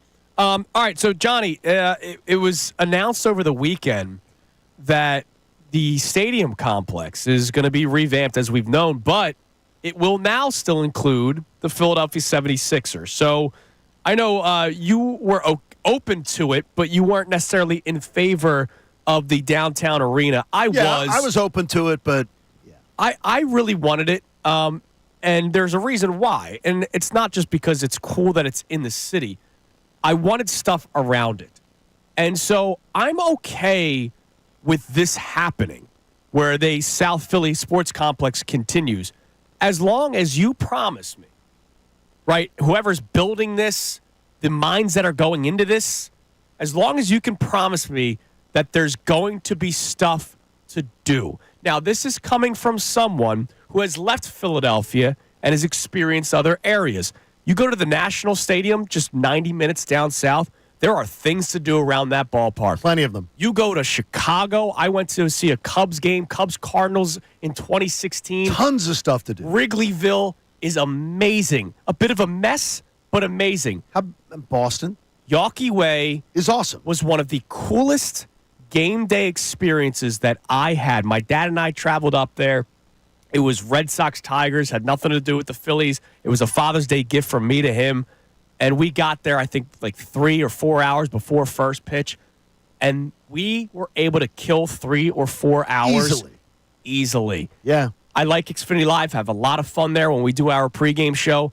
That's the only thing to do. Chickies and Pete's is great, but have you ever walked from Chickies and Pete's? It's not easy. Like, you need to have stuff around these stadiums. So if you're telling me that they're revamping this entire thing, and it includes the Sixers, but it also includes so much more to do, then have at it. What I'm going to tell you to do today, if you just take a little fascinating view, is Google the Battery Atlanta. Okay. Because the same people who created the Battery Atlanta, where my radio station was, I worked here. I was here every day, every work day for years, is going to quarterback creating the entertainment district that is going to be around the stadiums. All I can tell you is, first class, I give it no less than an A. There's things that could always be a little bit better. Of course. What I would suggest to you is this. They will build things that will sort of enclose the stadium area a little bit to create the shops, the eating, the stuff to do after a game. You literally can pour out after a game into a place that you want to go to a high-end dinner. You got an early Phillies game. Yeah. You want to go to a high-end dinner, you can do it. You want to go to a bar, you're single people, you want to go and mingle, the young people, the rooftop patios and everything, they're full. They will build an amazing thing. The Battery Atlanta, you can just go Google it and look at it. It is going to be on a much, much larger scale. And I know the people who built it. So I'm anxious to be able to get a little idea about what they're going to do. But we're going to have our own version of the Battery. What I'm also hearing is that this thing's extending. Okay. The footprint of the stadium complex, because of parking issues, is going to be extending. So the footprint we know now is not nearly what the footprint they are contemplating for this project and this scale, including moving more towards the Navy Yard area. Okay. And also, from what I'm hearing, moving south down a little bit lower number streets from Lincoln Financial Field down towards like Jetro. Okay. Yeah. And all that. So that's what I'm hearing as far as this. You're going to have, when I tell you, you will have multitudes of options to eat, drink, spend your money.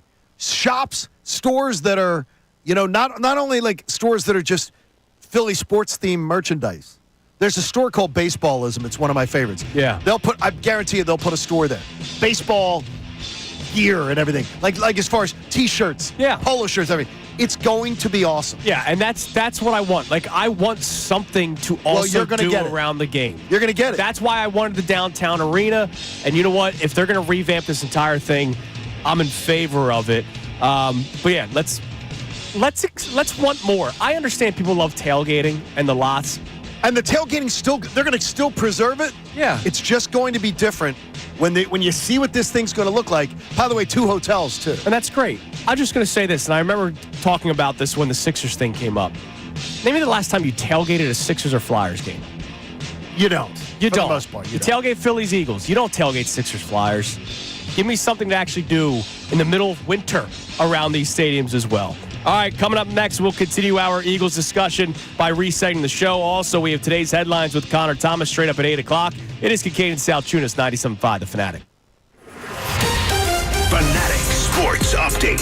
LA coming to Philly. I'm Connor Thomas, and the Eagles know their opponent for the divisional round of the postseason. It'll be the Los Angeles Rams. After their win over the Vikings 27-9 last night, they'll have a short turnaround. They'll be coming to the Lynx Sunday at 3 p.m. The Eagles' offense does have some room to improve in the next playoff game, but Nick Sirianni said that he has some faith in his quarterback. What I was so impressed by with Jalen, is he going to want plays back? Of course. In pressure situations when he needed to have extreme focus and lead us down the field to score, he did. So we'll see if that pays off again in the second round of the postseason. No Nakobe Dean for the rest of the playoffs. He is out with a torn patellar tendon. Oren Burks will fill in. The Flyers came back over the Panthers last night 4-3. Noah Cates, 2 goals in that one. They'll play Columbus tonight at 7 p.m. You can hear that game on WMMR. The Sixers play the Thunder tonight at 7 p.m. as well. So that game is here on 97.5 The Fanatic. No Embiid in this one due to his foot sprain. Jeff McClain of the Inquirer will join us coming up at 8:10.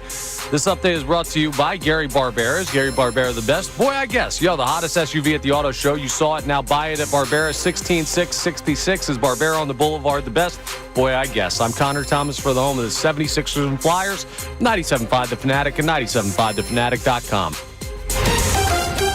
Ricky Batalico. I think a lot of new school people think in the way of if the offense isn't going, you're not winning games.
Tuesday after the Eagles beat the Packers in the wild card round of the playoffs. Great day by the defense.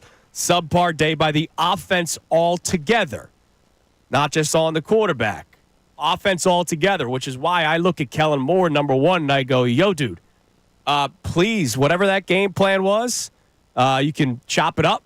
You can burn it, incinerate it, send it to space. I don't care how you want to do. Just get rid of it because it freaking sucked. But Connor made a great point that kind of Jalen coming off the concussion part could be part of it. Those type of things. There are other contributing factors that may have made him really scale things down. Yeah, also, like, you had the entire offense didn't play in Week 18. So it's not just Hurts, Russ. It's not just AJ's banged up, or Devontae might be a little bit more banged up than we talked about. Like, it was a circumstance where you could look at it and say, okay, I can kind of understand why this wasn't their best game. And we've also seen track record to say that they bounce back from when they have missteps. Yeah, we went through it yesterday. Jalen Hurts' numbers from this past game are almost identical to what his numbers were against the Giants in the 2022 playoffs, when Rust was a fear in that game as well. He had played in the Week 18 game, but he had the week off. And then he had the week off again. So he misses 2 games, plays Week 18, week off, and then all of a sudden the numbers were pretty much identical. So I'm expecting the offense to look better this Sunday against the Rams, but it also should be a run-first offense Sunday, not like it's been pretty much all season for the Eagles, but the Rams defense, it plays right into your hands there. So our questions today for you, it's 610-632-0975. You wake up this morning, you now know that it is the LA Rams that will be coming to town on Sunday. Do you still feel comfortable saying, I do, that the Eagles are still clearly the better team in this upcoming matchup and that they should and will win on Sunday? The other talking point, we mentioned the game plan from Sunday. Does that put you at ease that Jalen Hurts wasn't as bad as a lot of people initially thought? But does it also kind of send shivers down your spine knowing that Kellen Moore has that in him, that he can have a game plan in the playoffs that is so bad that you have guys like Dan Orlovsky breaking down 6 plays where not a single guy is open? There was A.J. Brown is, look, again, and it's a difficult conversation. He's hurt. He's injured. Something's going on. And that he wasn't getting open. And when A.J. doesn't get open, doesn't that they were not respecting. They weren't giving him the same attention defensively.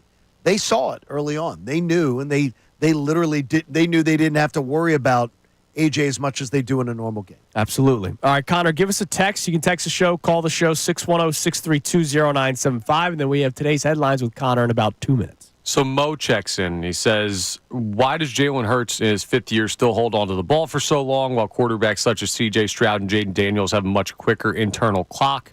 Like, the plays that you're referring to require a quarterback that gets the ball out quickly, and Jalen Hurts doesn't do that. Is he really using C.J. Stroud as an example? C.J. Stroud is a freaking turnover machine.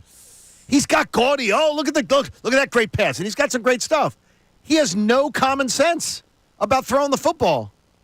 He had two more that should have been picked off the other day in what could have been an easy victory.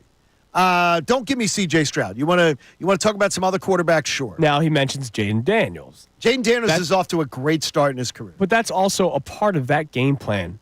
And we saw it before they even played the Eagles, but we saw it with the Eagles. They just get the ball out quick. They want to get the ball out as quick as possible. It's usually to the right. It's usually right around the sideline. That's going to get figured out at some point. Next year, you might see a bit of a regression from Jaden Daniels. We'll see, because that's what tape does for you. Oh, you mean sort of like this year where everybody was trying to tell us that C.J. Stroud was going to be a top 5 quarterback in the NFL? Right. Yeah, he was there. Oh, and then it was also going to be, wait a minute, who's that guy who plays for the Chargers? Yeah, he's always, oh, wait a minute. We see on Saturday, it was Dopeyville. That was one of the worst quarterbacking performances I've ever seen in a game. Jalen Hurts takes so much shrapnel, and it's stupid.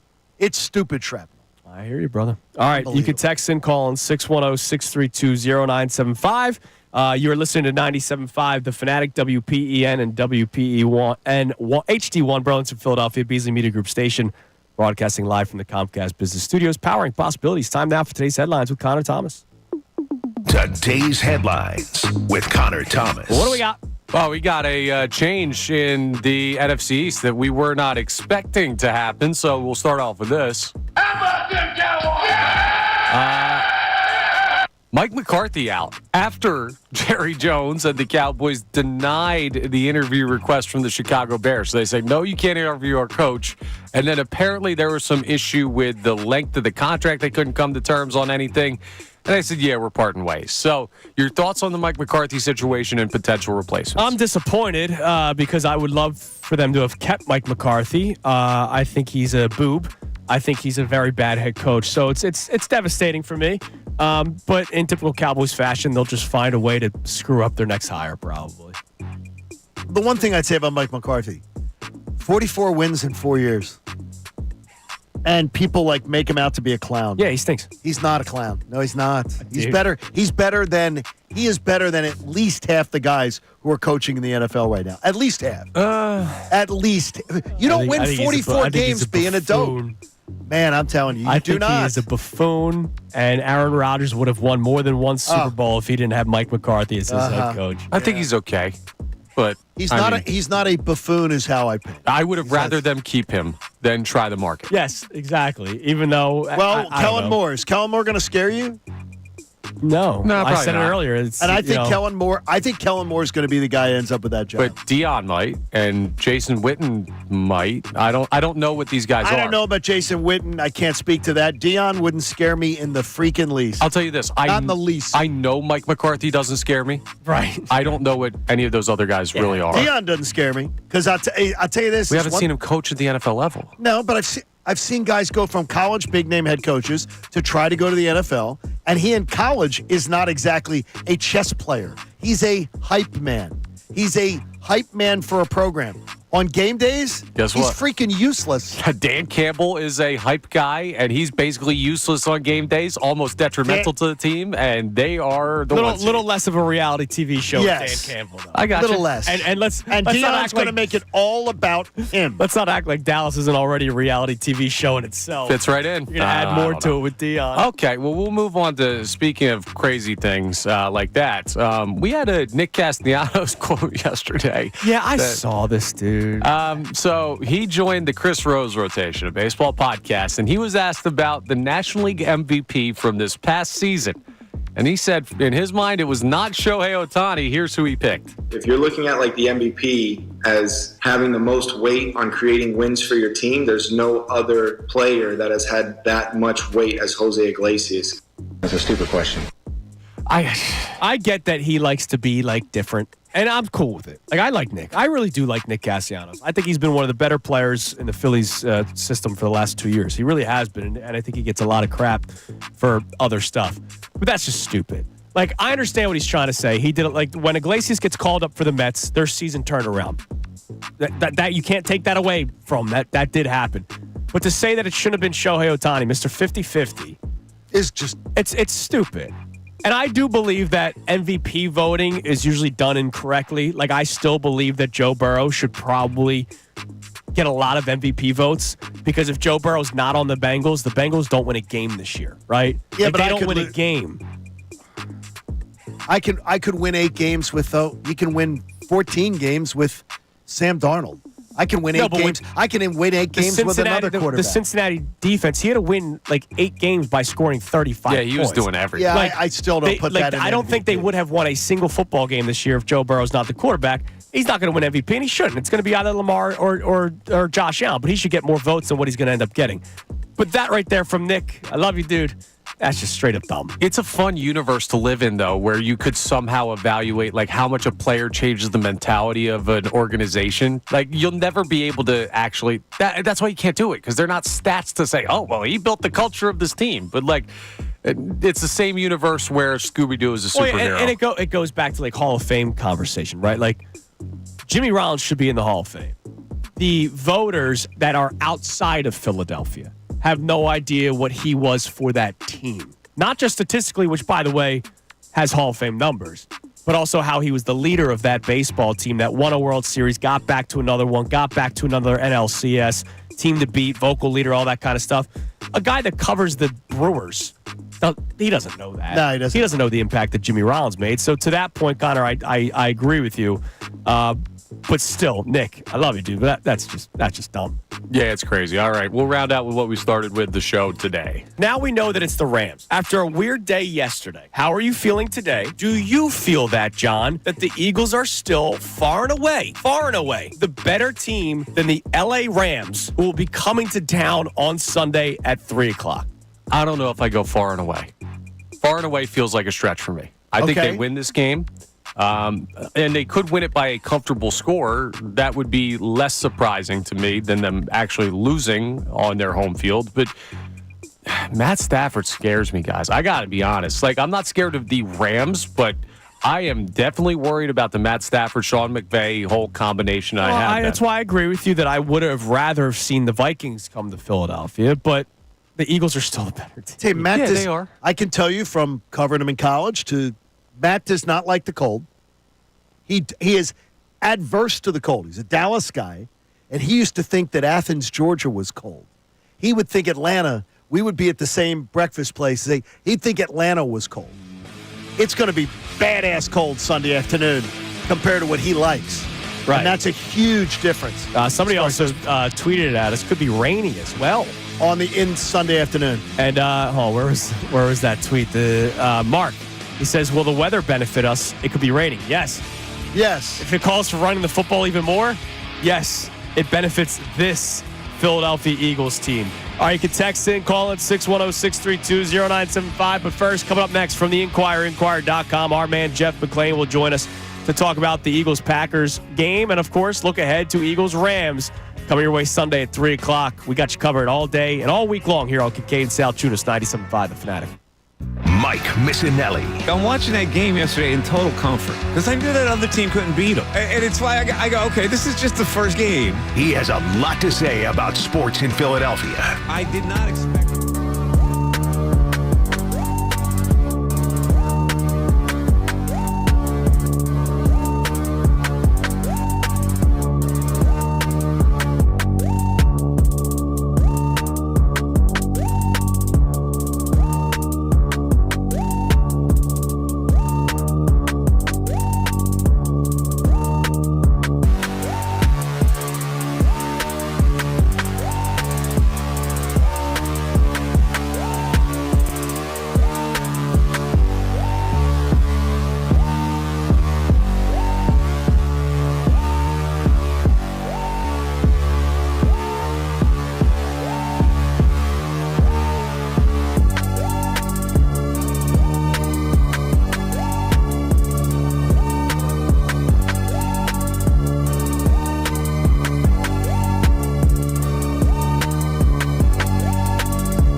12 on Kincade Salciunas, 97.5 The Fanatic.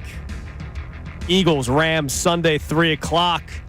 After the Rams beat the Vikings last night. Let's head to the Comcast Business Hotline. Every day in business is a big day. Let Comcast Business I'm so sorry. Man, I had a stroke.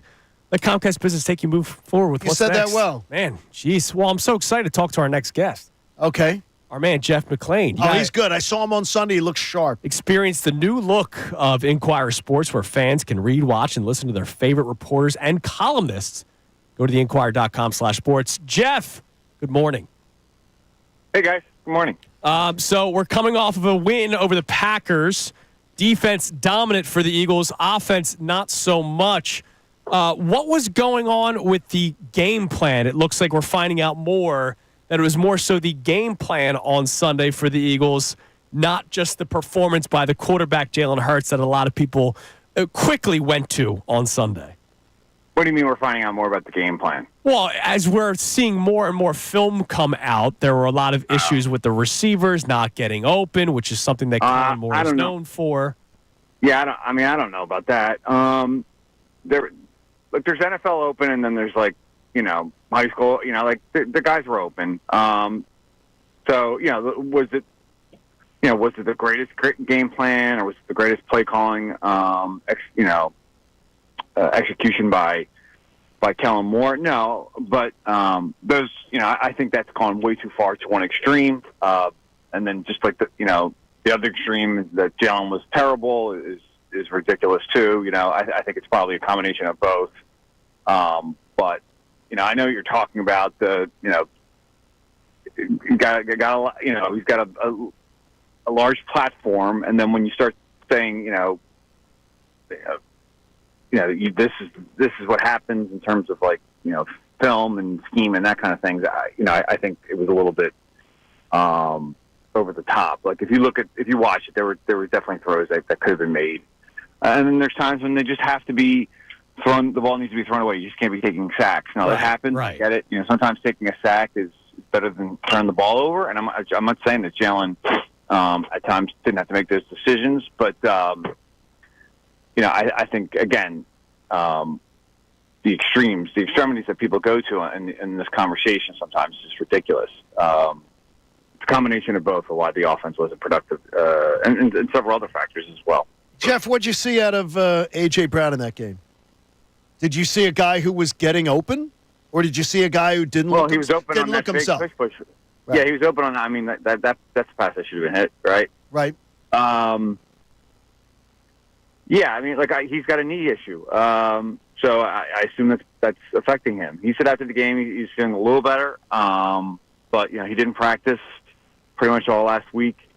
Maybe it's because they had the week off, and people felt like and he played the week before that he's fine. But I assume that's what's affecting him. Yeah, there were times that the ball could have been thrown to him. I mean, again, AJ's open when he isn't open, right? I mean, that's where a lot of times, his catches come. Could they have done a better job getting him the ball in certain circumstances? Probably. I think it was a combination of factors. On the quarterback, it was on the play call. At times, maybe he didn't run the best route, or maybe the offensive line wasn't blocking for them. And then I think you got to give credit to the Packers. I think they did a really good job. Defensively, they really mixed things up. They kind of threw some loops at the Eagles, but they weren't really expecting. And they give them a certain look that they'd shown on film before, and then it wasn't that when the Eagles got there at the line. So I think that all that factors into why the offense wasn't as productive as they'd like to be. What's next for the Eagles defense without Nakobe Dean? Oren Burks obviously filling in for him, but now you look at the depth chart, you're light at linebacker, period. So what did they try to do to be creative in case something else were to happen? Yeah, I don't think it's that dire because, you have, when Nakobe didn't play last time, you had two guys that were, they split. Oren started, but they got Jeremiah Trotter in there a few times. So, I mean, you have two options, right? It's better than one or none. And Oren, he didn't really play great in the Packers game. Give him a full week of preparation. The week before, 2 games before, when he had to fill in for Nakobe, I thought he played better. This is a guy that's been here before. I mean, he's played in 5 straight postseasons before, so and has started in the NFL. I'm not saying he's going to go out there and play the way Nakobe was playing or play like Dick Butkus, but they feel confident with him versus maybe some of the other positions that they don't have guys that could just step in and have done it before. And Jeremiah Trotter again is I thought he played pretty well in that last game against the Giants when they played a lot of the reserves, and so there's a chance you could see him them splitting some time there as well. If you're the Rams, and you've watched this Eagles team and watched it all year long at a high level, so I'm going to say to you, how do you think they're going to try to come out early and attack the Eagles on Sunday?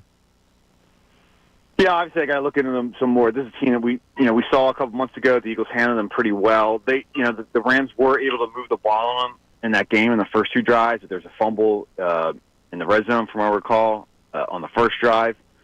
And then they scored a touchdown, and then it was like punt, and then the Eagles' offense started to get it going. This is a different offense than they saw then. Not in terms of like players. I mean, I think Kupp played in that game, Nakua played in that game, Stafford. But I think just in terms of like confident, because they were just getting those receivers back. So like it took some time for them to get Stafford to get back and groove with those guys. And then I think they went on a run of winning like 5 in a row, perhaps, before that season finale when they really didn't play their starters. And we saw this other, and then obviously what they did to the Vikings last night. I think the Eagles have an advantage up front on both sides of the ball, even though the Rams do have a good defensive line. But I mean, the Eagles ran like 200 and something balls, 250. Saquon had like a career day, and they really kind of wore them down as that game went on. But I think if you're looking at the Rams, the one thing that concerns you is that Matthew Stafford and Sean McVay have been here before. They've done it. They've won a Super Bowl. They've been to two. McVay's been to 2 Super Bowls. So they know what it takes to get it done in the postseason. Do you still believe that the Eagles are the better team overall heading into this matchup? Oh, I do. Just watching the game last night, even though they beat the Vikings pretty handily. Yeah, I think the Eagles have a lot of up and down the dial. They have the advantage. The Rams certainly have some great players, and they have, Matthew Stafford. Is still playing at a high level. Could still make throws that a lot of quarterbacks in this league can't make. There was a throw last night that I saw, and I think even Aikman said it on the telecast. There's like maybe a handful of guys in the league that can make that throw, and I think he's right.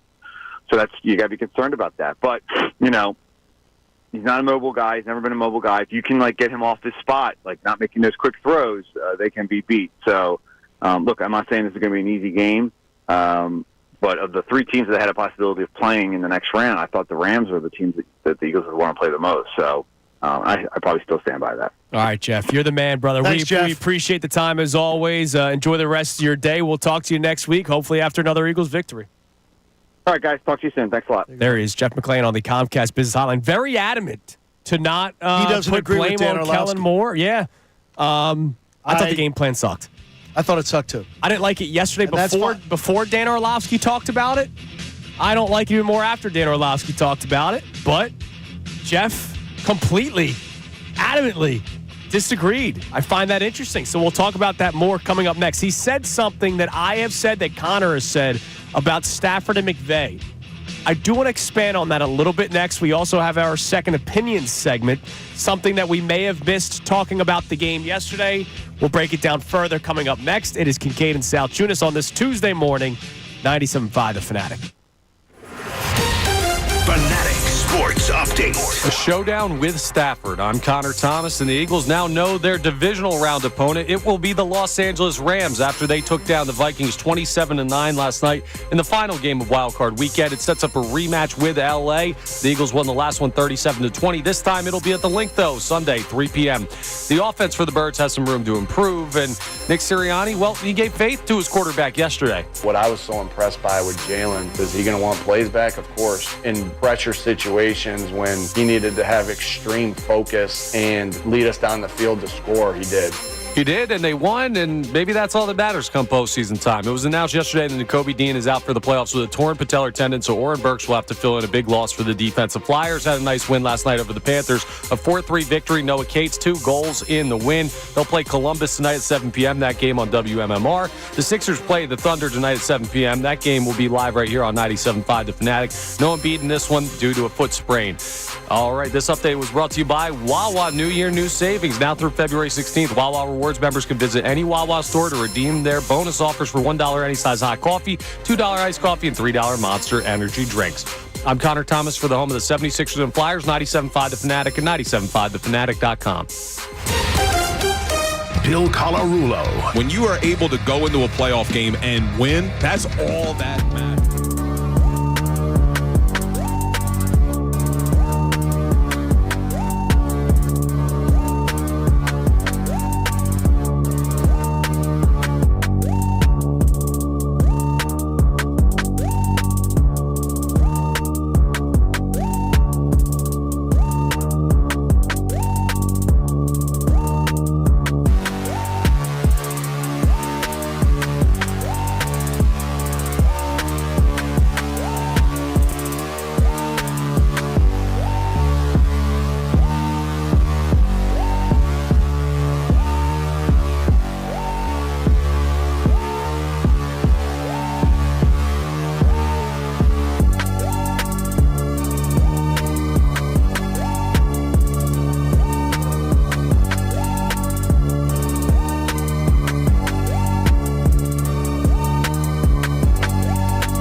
97.5 The Fanatic. We'll do our second opinion segment in a few minutes where we break down something from the game on Sunday that we may not have talked about the day after, because the day after is a lot about the heavy storylines, the most focused upon storylines, which, of course, was the offense and the pretty bad performance by the offense altogether. So we'll break down some more things coming up in a few minutes. Can I bring from one of our listeners?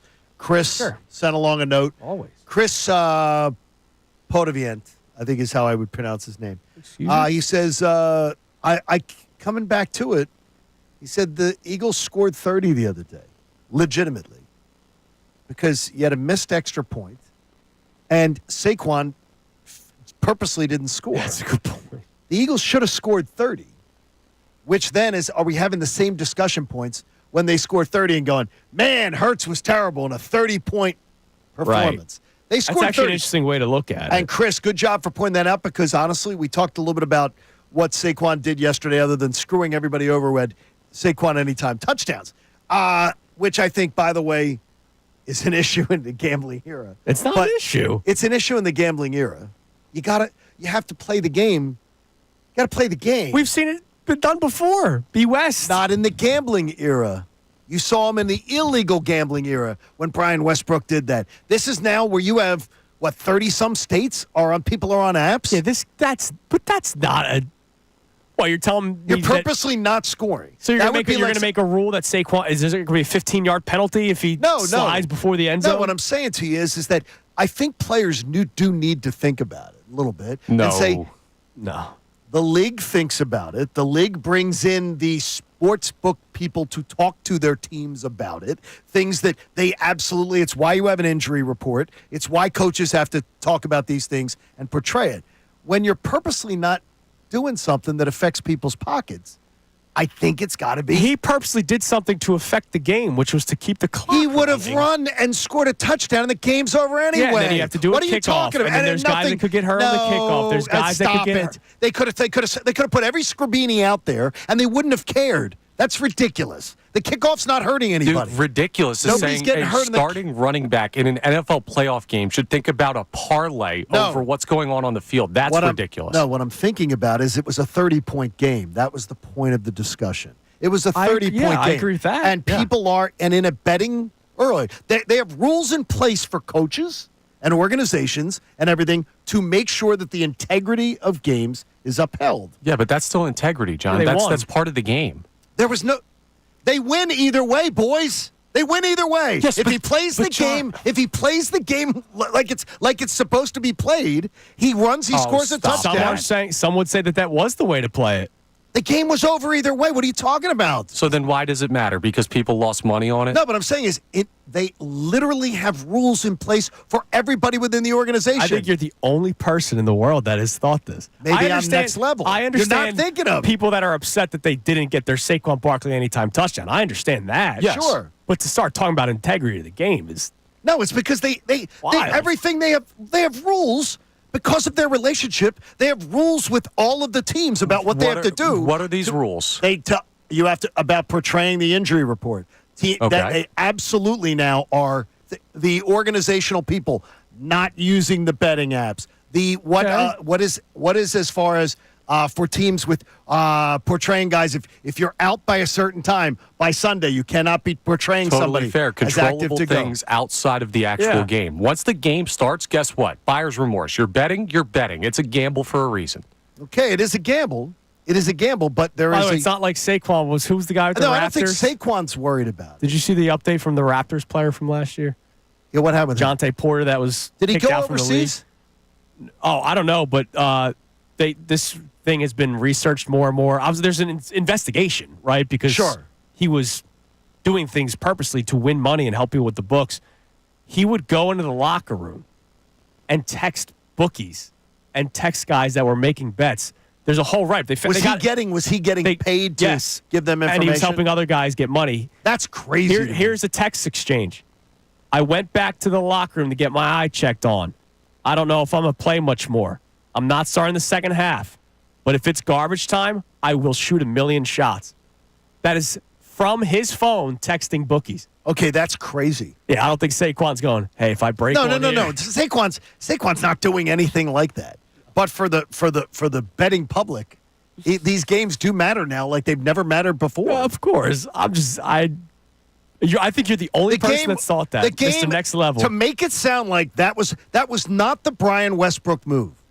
That was not comparable to the Brian Westbrook move. If he scores a touchdown there, it doesn't change anything. No one's getting hurt on kickoffs anymore, boys. Nobody gets hurt on a kickoff, and then you put every Scrabini out there, and you could finish out the last 20 seconds. We saw a dude get his head taken off on the opening kickoff of this game. Yeah. There's nobody doing that with that point in the game. That is that point in the game. Nobody is even playing. Back to the Week 18 conversation. You get rid of all risks that way. Exactly. Oh, my gosh. All right. You're pointing that as a risk. That is the dumbest thing I've heard today. Quickly, time now for our second opinion segment. You might not always agree with what you hear. Sometimes you need a second opinion. Brought to you by the consultants in medical oncology and hematology. Tell us about them, Johnny.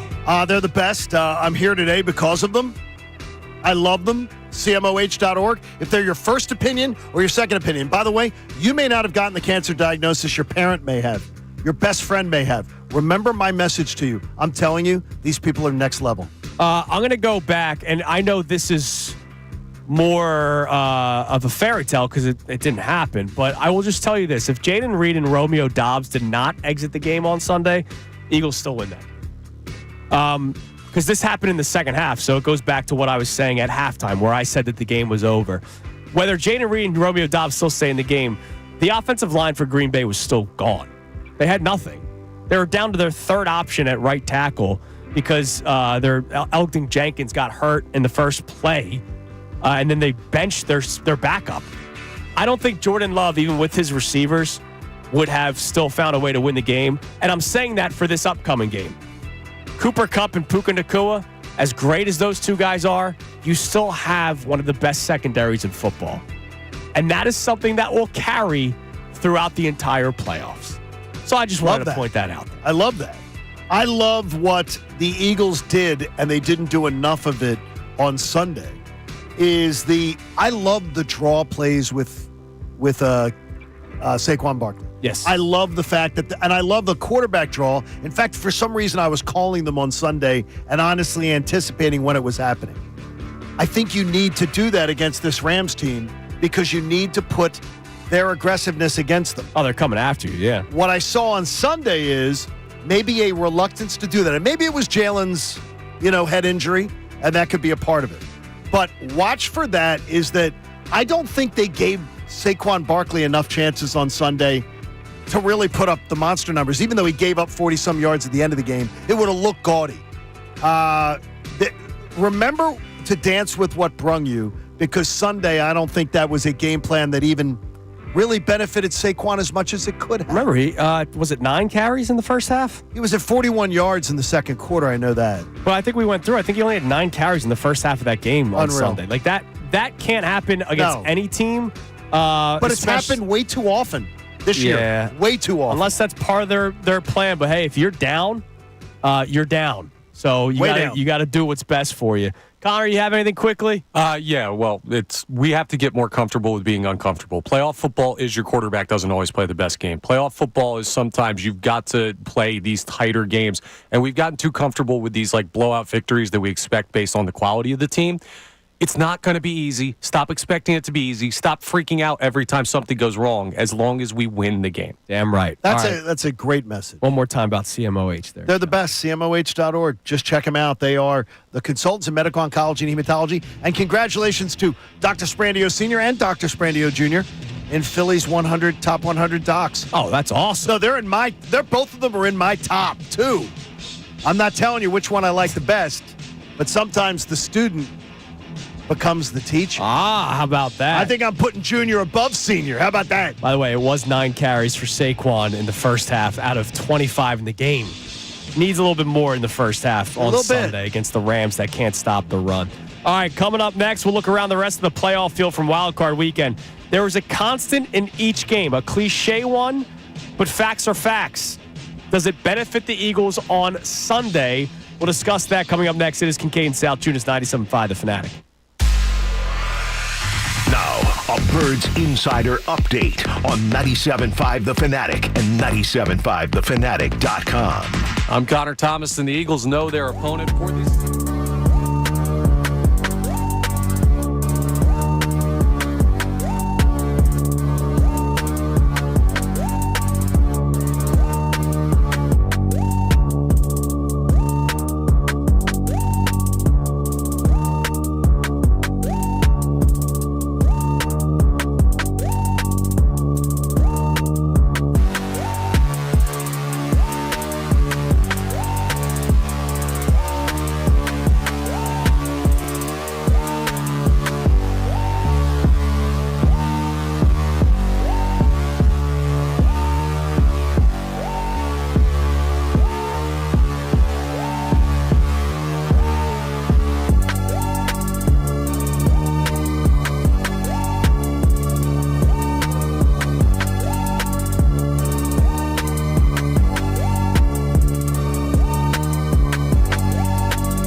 Salciunas, 97.5, The Fanatic. How about I give away a pair of Sixers tickets on the contest line, Johnny? Why don't you do that? Be the first caller to the contest line, 215-263-0975. That's 215-263-0975.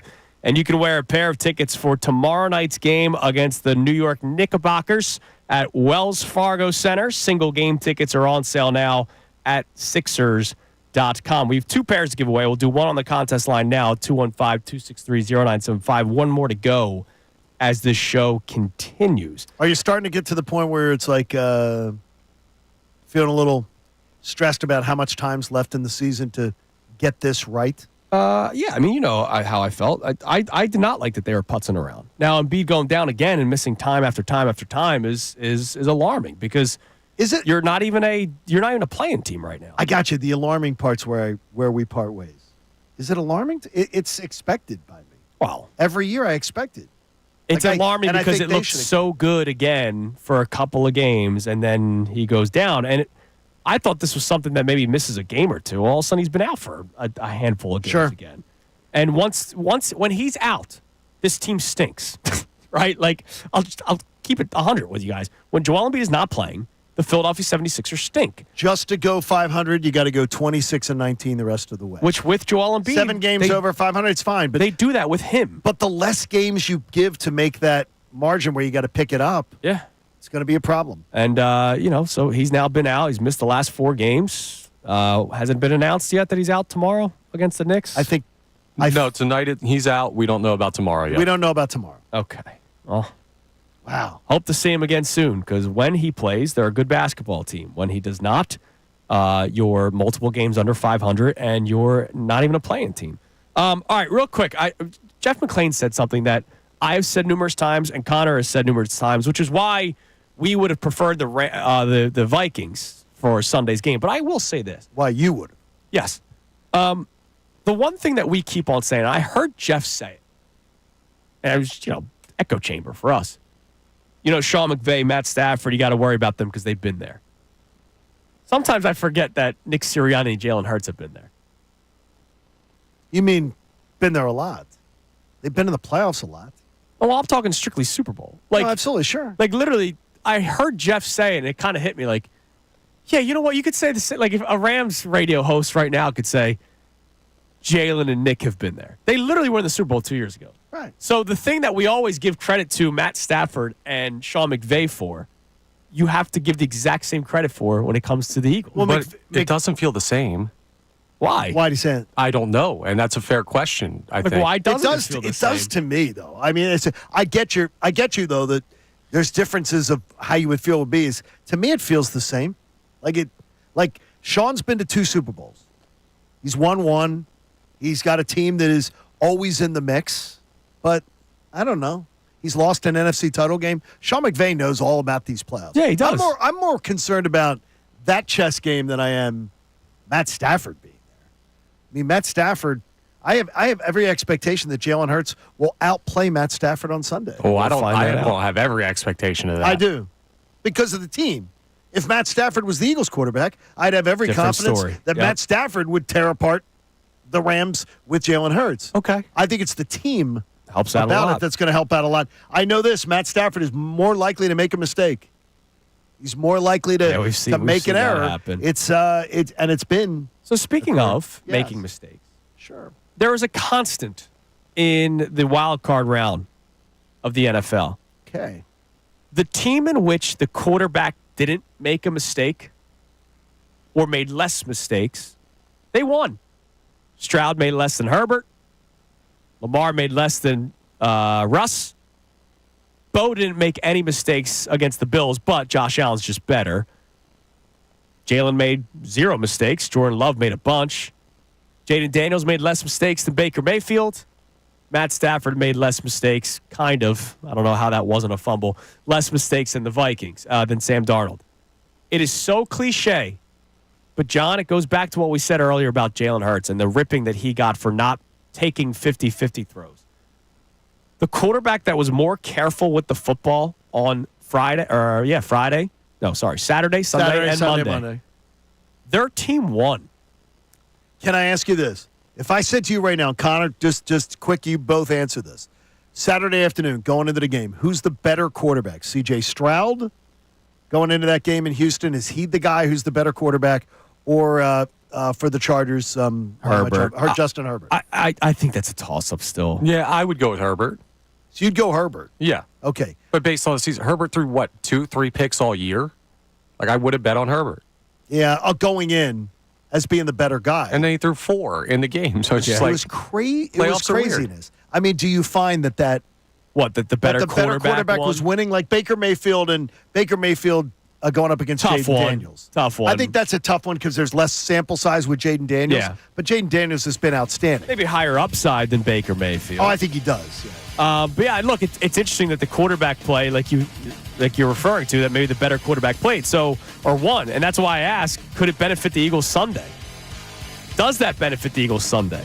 Hurts versus Stafford, who's the better quarterback, is a discussion within itself. That is a total different discussion. We could take that on. We got a little more time. All right. Well, coming up next, how about we do that? We'll reset the show. We'll check our text line. It is Kincade Salciunas here on 97.5 The Fanatic.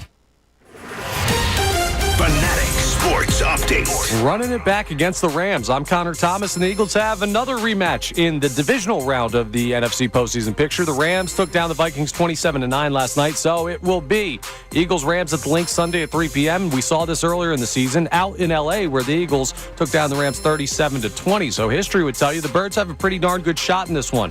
But the offense didn't look great for the Eagles in the wild card round. Nick Sirianni, well, he still has faith in his quarterback. What I was so impressed by with Jalen, is he going to want plays back? Of course. In pressure situations when he needed to have extreme focus and lead us down the field to score, he did. We'll see if that pays even more dividends on Sunday against the Rams. It was announced yesterday that Nakobe Dean out for the playoffs with a torn patellar tendon. Oren Burks will fill in. A big loss for the defense. The Flyers won 4-3 over the Panthers last night. Noah Cates 2 goals. They'll play Columbus tonight at 7. You can hear that game on WMMR. The Sixers play the Thunder tonight at 7 p.m. That game's live here on The Fanatic.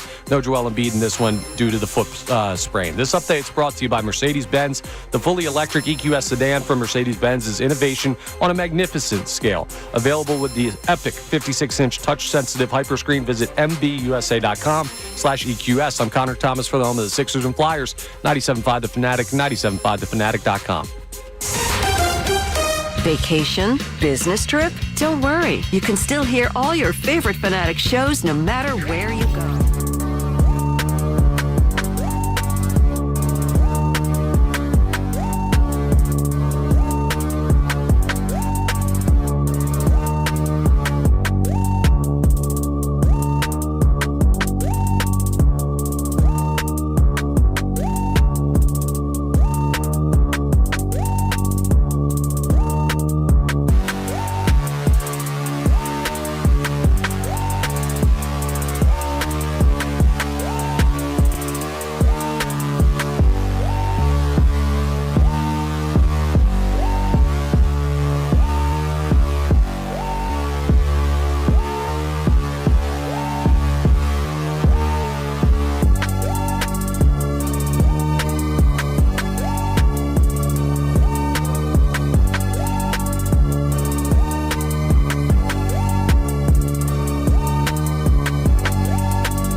97.5, The Fanatic.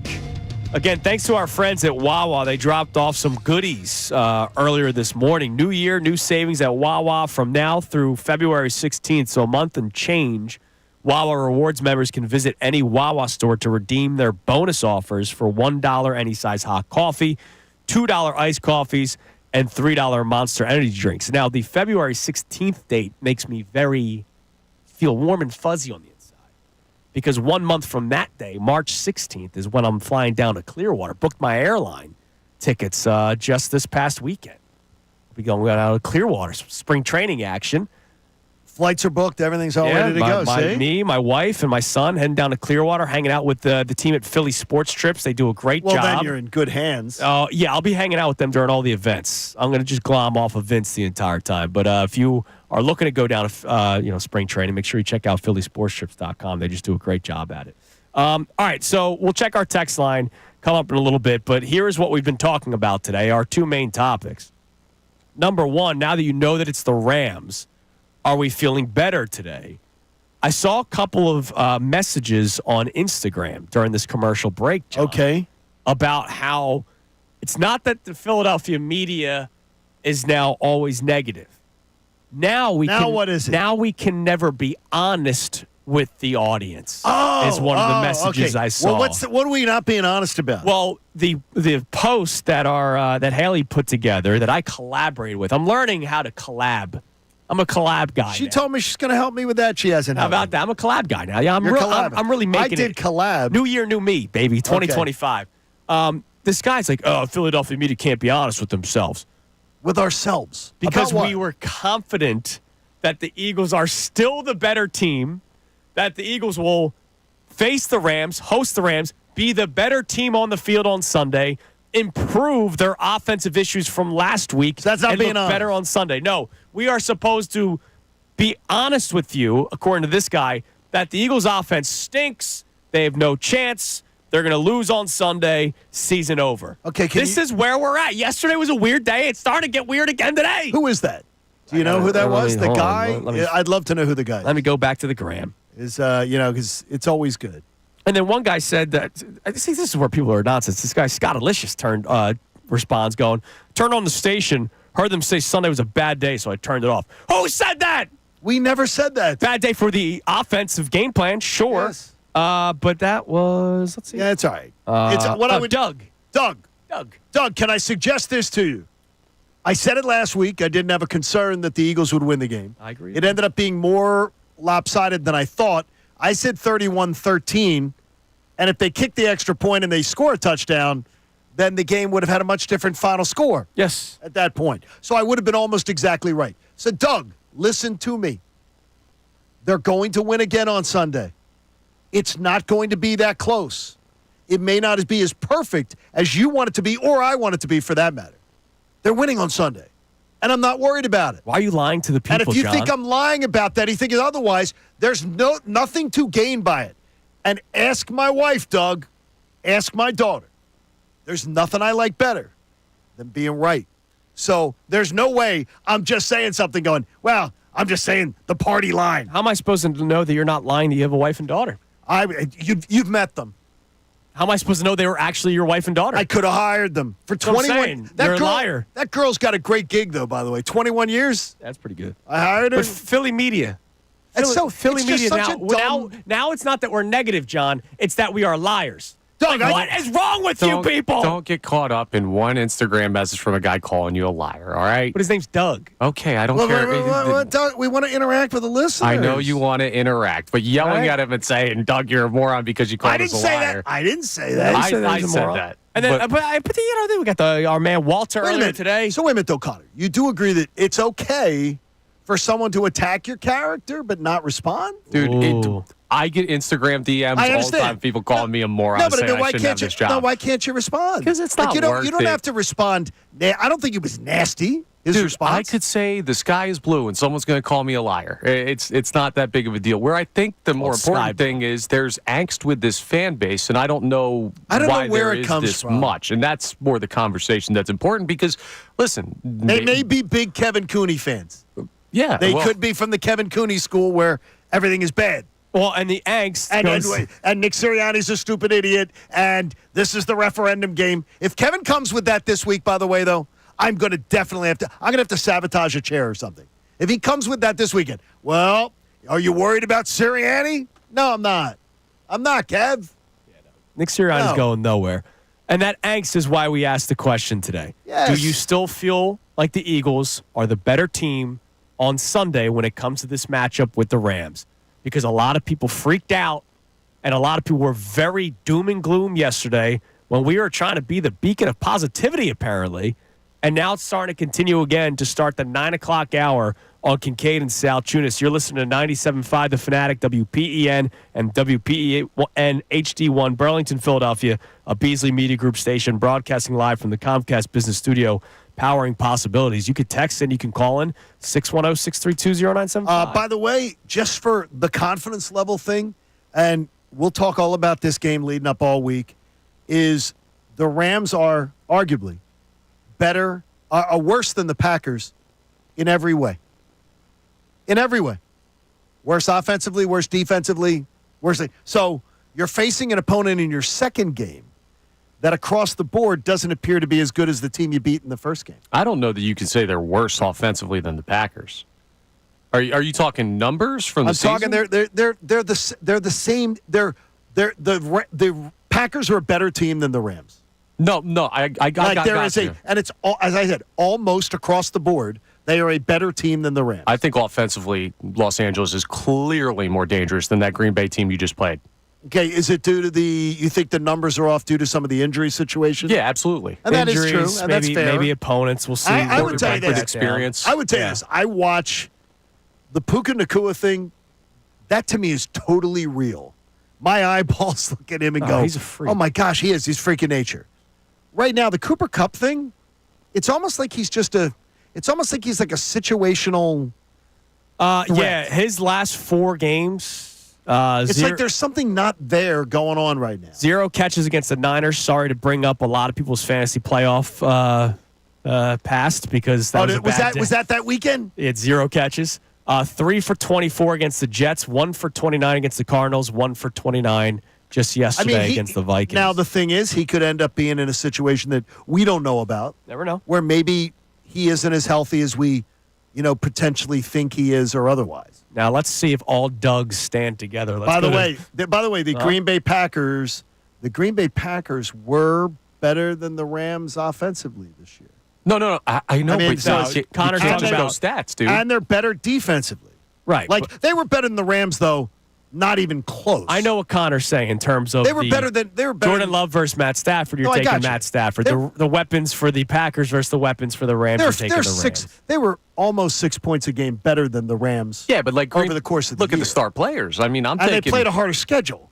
Okay, but I don't care what schedule they played. I care about the fact that Christian Watson was out and Romeo Doubs and Jaden Reed do not hold a candle to Puka Nacua and Cooper Kupp. No, they don't. And then halfway through the game, those guys died. And then you're playing against 8-string guys that they got from Walmart before the game. It's not comparable. The offense that's coming in here that you're going to see against the Rams, I think, is clearly better than what Green Bay had. I do understand your point about their numbers Green Bay. Were off all year then. The Rams numbers. The Rams had a below mediocre offense. And they had a really slow start to the year and got super hot. This is a team that put almost 50 on the Buffalo Bills.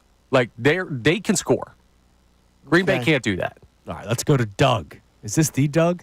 Doug in Northampton? Good morning, guys. What's going Is on? this the Doug from Instagram? No, this is an opposite Doug. I apologize for my voice sounding the way it is. I'm battling bronchitis, but I felt it necessary to call in to let you not lose all faith in all Dougs. All right, thank you, Doug. We appreciate it. You're doing a lot of other Dougs a good service here today. Yeah, I heard that, and I'm thinking I gotta call in because I can't stand to hear that bewilderment about that Doug. He needs to hop off that train. Whatever he's on, he needs to hop off. Yeah, I don't get it. Doug, do you navigate these people on a daily basis that are feeling this way? I would love to, but my wife would decline that responsibility. I'm happily married, and I want to make sure that I don't overstep my bounds. But before I say yes to that, I got to check with her. You're the man, Doug. We appreciate it. Take care of that voice, brother. We appreciate it. Doug made me smile this morning. I just don't get the doom and gloom. I don't either. I want to be happy. I want to have a good time. The Eagles won a playoff game just 2 days ago. I understand a lot of things went right for the Eagles in terms of what the Packers were dealing with, and obviously it did not look good offensively for a full half for the Philadelphia Eagles. But, man, like, the Eagles are once again the better team on this matchup on Sunday. The game plan, in our opinion, is very simple. Run. That defensive line for the Rams will not be able to outmuscle the offensive line of the Philadelphia Eagles. Saquon Barkley already ran for 255 against them earlier this year. I mean, they like hot knife through butter. Yeah, that's not going to all of a sudden change. Now they lost their first game of the year. They lost, and the Rams did a nice job at Detroit. Lost a game in overtime. Played really well. They really didn't have a ton of. They played every game as you say in a phone booth, almost all season long.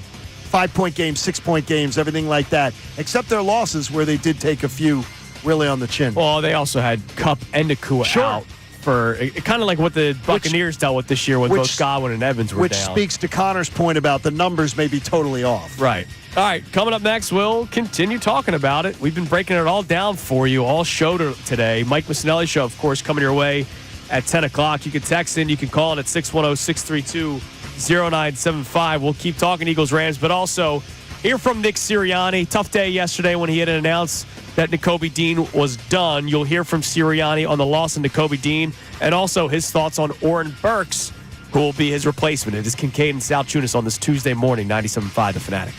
Sixers All Access. A preview of tonight's game coming up tonight.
10 on this Tuesday morning here on 97.5 The Fanatic. We've obviously talked offense all day today. Offense, because the game plan, even though Jeff McClain was very adamant about saying it was not just the game plan, that Jalen Hurts deserves some blame. And look, we have not absolved Jalen Hurts. I don't think we have. But I hated the game plan. The plays were too slowly developing. And I totally get what Jeff was saying, that, look, there's open and then there's NFL open. You got to get the ball out quick. Well, if the plays take long to develop, then you can't get the ball out quick. And the plays took long to develop. Those sweep plays. That's the thing. One of the things I hate about these sweep plays, Jalen's got to wait till Saquon gets out from the backfield and to the spot where the blockers will be. Now, sometimes you have to throw into it. But if that takes 1 Mississippi, 2 Mississippi, the corners are already up. The safeties are already sliding over. The linebackers are already sliding over. I know Saquon Barkley is a magician, but there's only so much you could do with little space to try to make 2 guys miss for 5 yards, because you're throwing behind the line of scrimmage. A 3rd and 3 is really a 3rd and 5 on that play. This makes no sense to me. It was too slowly developing all game on Sunday. I don't understand it, especially when we have the numbers that the 9 quick passes, Jalen Hurts completed 7 of them, and one of them was a touchdown. And those could be called quick passes. Like, that is allowed to happen. Again, the A.J. Brown slant route, which we didn't see. All right, defensively. Nakobe Dean's done, which is a real shame. Terrible. But with what every other team has had to deal with injury-wise, we can't really dwell. Absolutely. You see what's going on with Detroit. Yeah, of course. So it's up to the Eagles to obviously overcome this. But Nick Sirianni addressed the media yesterday about the loss of Nakobe Dean. Here's what he had to say.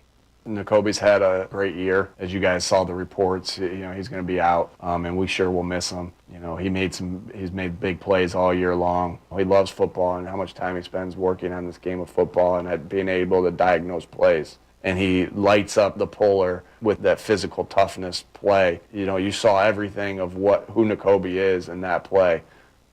Bam, good football IQ, boom, physical toughness. And we'll miss him, that's for sure. Got a lot of faith in the guys in that room, but we'll for sure miss Nakobe, and he's had a really good year. And he has had a really good year, an amazing year, and not something anybody was really, I think, expecting, like this kind of boom this year. I saw somebody. I was not, and I was one of his biggest supporters and everything, and I was not. I saw a retweet over this weekend. Somebody said, "Do you guys remember this?" And it was the Eagles announcing the signing of Devin White. You remember all that? No, I remember. Devin White was a Philadelphia Eagle this year. And not just that, we took a call that he's a future Hall of Famer. That's right. Oh, remember that? Yeah, that's right. Yeah. Yes. It wasn't Spanky, was it? No, I don't think. Somebody called in earlier this year and said we were being disrespectful of Devin White. He's a future Hall of Famer. Was one of our callers, though, and he was a Tampa fan. Yes. He did say he was a Buccaneers fan, but still. Wild thing to say. Old takes exposed. Go get that that guy. was a really, really bad one. Absolutely horrendous. So, of course, the replacement to Nakobe Dean, no, not Devin White, but it's Oren Burks. Here was Sirianni yesterday talking about him. Thought he did a lot of good things, obviously, in the game that he played against the Giants as well. We took him off a couple special teams with him being in, and he's been such a dynamic player for us on special teams. Great person, great teammate. Really enjoy having him on this team. And he's had to step in and play, just like so many of our guys have had to step in and play this year, because it's a long, long, long season, and you're going to need everybody. And Oren's been consistently ready to play and played well and performed well every time he's stepped onto the field. And as bummed as I am that Nakobe doesn't get to play, I'm excited for Oren and his opportunity to play. You can hear that. You can hear it in his voice. Yeah. And look, the guy's battle tested. He's played in the playoffs. Sure. He now has a full week to prepare. There's going to be a fall off, a natural like 40 fall snaps off. in the Super Bowl, didn't he? Yeah. So there's going to be a natural fall off, and that should be expected. But, a full week of preparation for a veteran like that, and it's not like he's a veteran, he's cooked. It's just there's a lack of talent compared to him, to Nakobe Dean. And they went after him on Sunday. They did. It's a hard thing to just go into a game like that. It is. It is hard. But so we'll see. They went after him, though. Listen, hey, he's forced to fumble his last 2 times he's been forced into action. Yes, so he has. Who's to say he won't do it all the way to the Super Bowl? We'll see. You're right. Next man up. And by the way, I don't think he will. This year, look. Whoa. Don't set the expectations low. This year, force a fumble every game. This year, next man up has hit every area of the field for the Eagles, except for Tampa, when A.J. and Devontae were out. The next men up at wide receiver did not necessarily step up that game. But anytime somebody's gone down, O-line, D-line, corner, maybe not in that game itself, but the following week, Isaiah Rodgers, right, after that Rams game, comes back, did a great job that following week. The Eagles' depth is something that I was severely wrong on this year. Thinking that it wasn't there, it's been there, and they've won a lot of games, and that's why they were 14-3, and that's why they're 1 win away from the NFC Championship game and 1 win away, or 2 wins away from reaching the Super Bowl. Real quick, I didn't want to play the clip. We didn't even cut it. And I don't blame whoever was working the Mike Missanelli show yesterday as the associate producer. Nick's been in a really good place for us, right? Great place. Is there going to be a but here? He was asked a question yesterday about, hey, so you're going to play the winner of tonight's game between, the Rams and the Vikings. How do you watch this game? Do you watch it by yourself? Do you watch it with a fellow coaching staff? Pen and paper? Pretty simple question, right? Dude, he went on like a 4-minute soliloquy about, we got to watch both teams and blah, blah. And then he starts talking about watching tape of the Rams game when they played each other instead of just watching last night's game, which I totally understood. He basically ended up saying in 4 minutes, it's going to be on in the background, but we're going to study the NFL tape that is provided to us between our game with the Rams, the other games the Rams have played in this year, and then the games that the Vikings have played in. But he went on this 4-minute answer, and then he said, like, at the end of it, so, just to put it into shorter words. I was like, dude, you could have put it into shorter words ages ago. When could you not say that to Nick Sirianni? He likes to chat. Dude. A little too much. I don't think maybe he just didn't understand the question. I think the guy was like, hey, so you're going to have a few pops, watch the game. Like, what are you going to do tonight? And he's doing And it was like the longest answer in the world. And I only know that because I was driving home from ShopRite. And I'm like, oh, great. I'm in the car during the press conference. The whole drive was that answer. My whole drive home was that one stupid answer. Of all the people in the world who can understand a long, drawn-out answer when there's probably something simpler, I would imagine 2 radio hosts would be able to sympathize with the guy. That's a good point. But look, he doesn't have to hit brekes. No. We do. Damn it. He does have practice. Yeah, but exactly. He's got to get to and he's practice. always late for it. He's always late. Just keeping the guys late on their for toes. pressers, late for smart. All right, Nick, you're in our good graces right now, baby. All right, coming up next, NBC Philly. They did an early breakdown of this upcoming matchup, so we'll go through it together. We'll see what we like. We'll see what we don't like. We'll check our text line. 9 o'clock hour has been weird. All of a sudden, the Worry Warts have woken up. Maybe they went to bed late last night, and they're waking your up thumb later. affects your sleep. That's a good point by you. So maybe we can get back to the logical Eagles fans in the 9 o'clock hour. It is Kincade Salciunas, 97.5, The Fanatic. Fanatic Sports Update. A rematch with the Rams. I'm Connor Thomas, and yes, it's another rematch for the Birds as they move to the next round of the NFC postseason picture. The divisional round matchup will be the Los Angeles Rams after they took down the Vikings 27-9 last night. The last time these teams met up, it was in Los Angeles. The Eagles won 37-20, so that should give you some confidence for the Lincoln Financial Field matchup at 3 p.m. this Sunday. But the offense has some room to improve after this past weekend's game against Green Bay. Here's what Nick Sirianni had to say about his quarterback yesterday. What I was so impressed by with Jalen, is he going to want plays back? Of course. In pressure situations when he needed to have extreme focus and lead us down the field to score, he did. So a vote of confidence from the coach to the quarterback. You can't say the same about the linebacker position right now because it was announced yesterday that Nakobe Dean is out for the playoffs with a torn patellar tendon. So Oren Burks will have to step up, and the defense will have to step up as well. The Flyers had a nice comeback win over the Panthers, 4-3 last night. Noah Cates, 2 goals. They'll play Columbus tonight at 7. That game on WMMR. The Sixers play the Thunder tonight at 7. That game will be here on the Fanatic. No Joel Embiid in this one with a foot sprain. This update's brought to you by Penny.com. It's open enrollment. Get the lowest costs on high-quality health coverage now through Penny, PA's health insurance marketplace. Deadline to enroll is January 15th at Penny.com. I'm Connor Thomas for the home of the Sixers and Flyers, 97.5 The Fanatic and 97.5thefanatic.com. Head coach Nick Sirianni on the Birds' win over the Packers. How about Devontae Smith and the toughness? He may not have that stiffness.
Sports on Kincade and Salciunas, 97.5 The Fanatic on this Tuesday morning. Show's flown by today, Johnny. We're in good spirits, and for the most part of today's show, more Eagles fans were in good spirits. It's just the start of the 9 o'clock hour was a little eerie, felt more like yesterday again, where people were upset. One guy straight up said to us that we are lying to you. We are lying to the public about our confidence in the Philadelphia Eagles. That I find very funny and odd, and it makes me just want to go home and curl up in bed and go to sleep. Okay, so DJ wants the answer to this. He says, who wants to be right the most? He has a ranking that he's given me. Oh, okay. Of me, you, and Connor. He ranked us 1, 2, 3 of what DJ says. He believes, just listening to the show, the guy who wants to be right the most. Well, considering that I am the football guy, I like to be right. I think we all want to be right in his mind. See, I think I want to be right the most. He does not agree. I was going to say it's. I think I want to be right.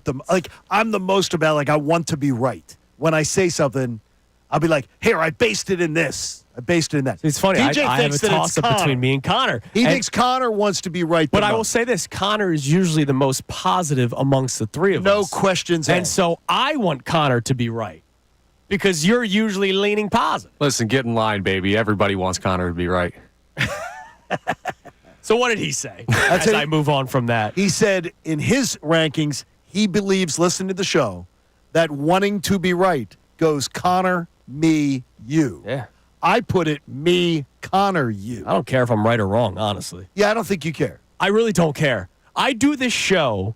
I give you my. Well, you guys do too. Okay, let's make that clear. We're not. But I've always been this way. I give you my opinion on something, and if I'm right, yippee. Whoopee. If I'm wrong, correct. Boo. If I'm wrong, but it benefits the Eagles, yippee. If I'm right and it does not benefit the Eagles, boo. Like that's how I kind of lived my entire life. Did you give me yippee? Yippee. You don't hear that often. Hooray. Hooray. Yahoo. Yeah. Wahoo. Yahoo. I'm a Google guy. Cooper's been a big ta-da recently. Love that. Anytime he does something good, it's ta-da. And he puts his arms up just like that. It's awesome. Love it. He's a showman, dude, just like that. Dude, oh, man, big day. That's from one of the Disney movies.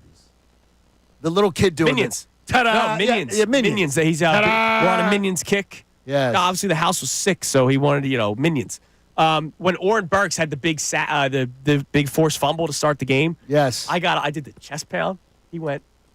He started good. pounding his Okay. chest. I was like, Good. That's my boy right there. Love that. All right. NBC Sports Philadelphia has done sort of an early write-up of this upcoming Eagles-Rams game. And obviously they broke down what happened the last two times, the last time these two teams played. And obviously a lot of it was the big ground game for the Eagles. So they mentioned that the Rams opened up the season 1-4 and 5-6 before reeling off 5 straight wins, then losing the season finale at home against the Seahawks when they rested most of their starters. Matt Stafford is 4-3 in his career versus the Eagles. 4-1 with the Lions, but 0-2 with the Rams.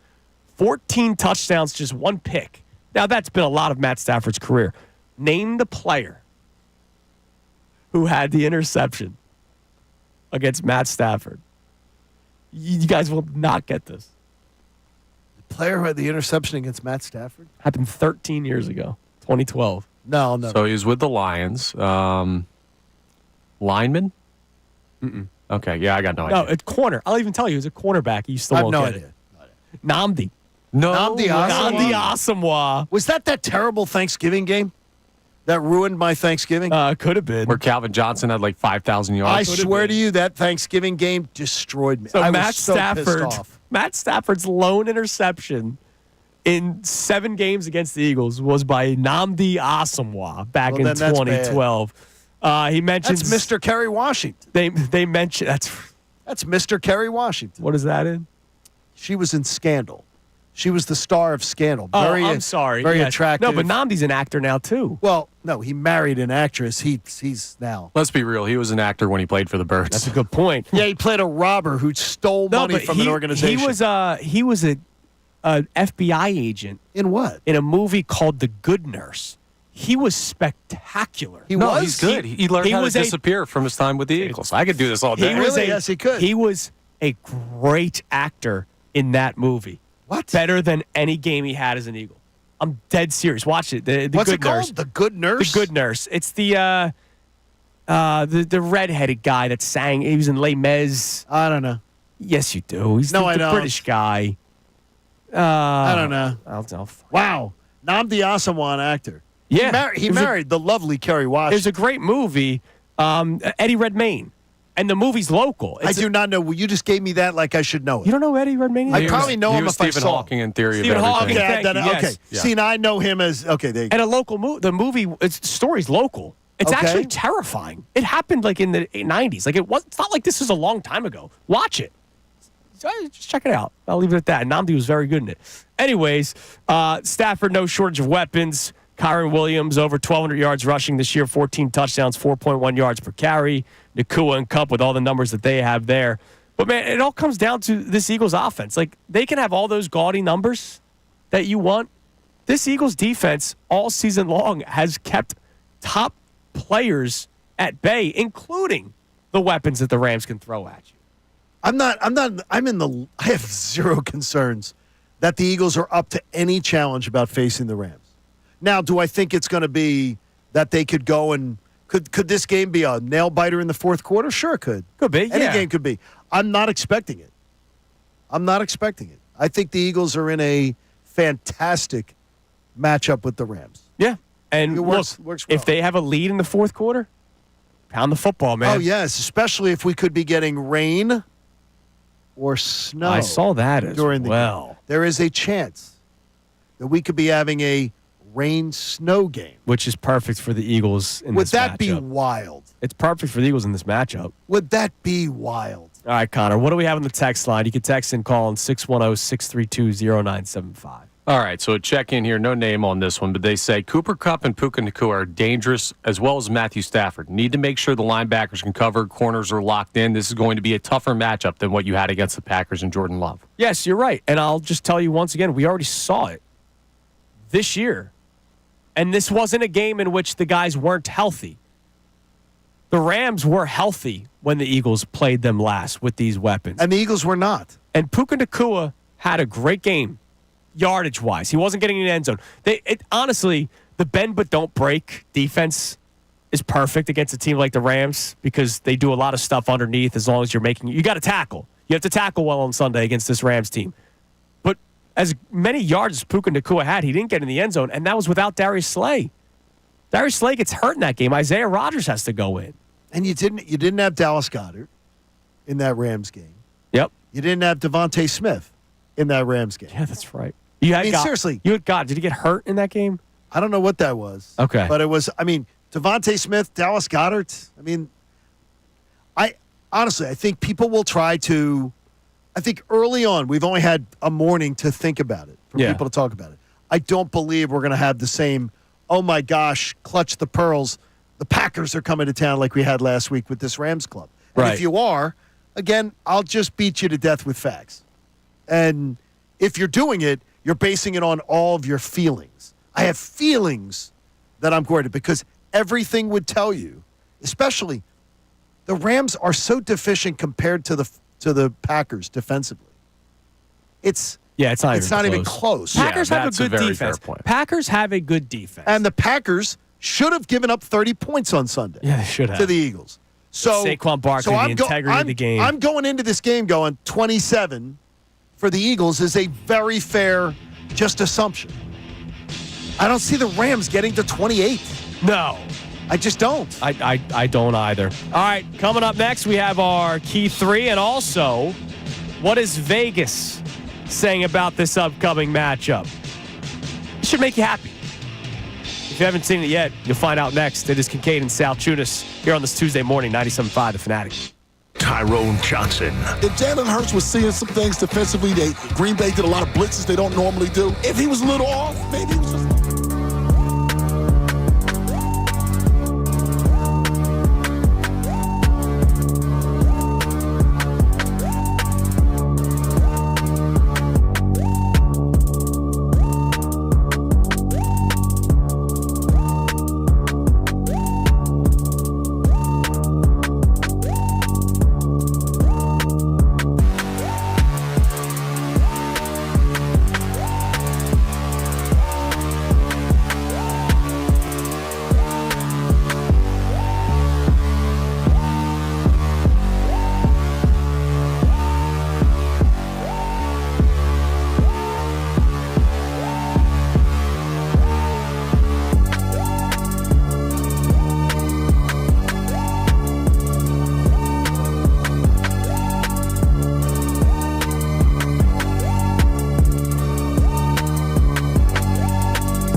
97.5 The Fanatic.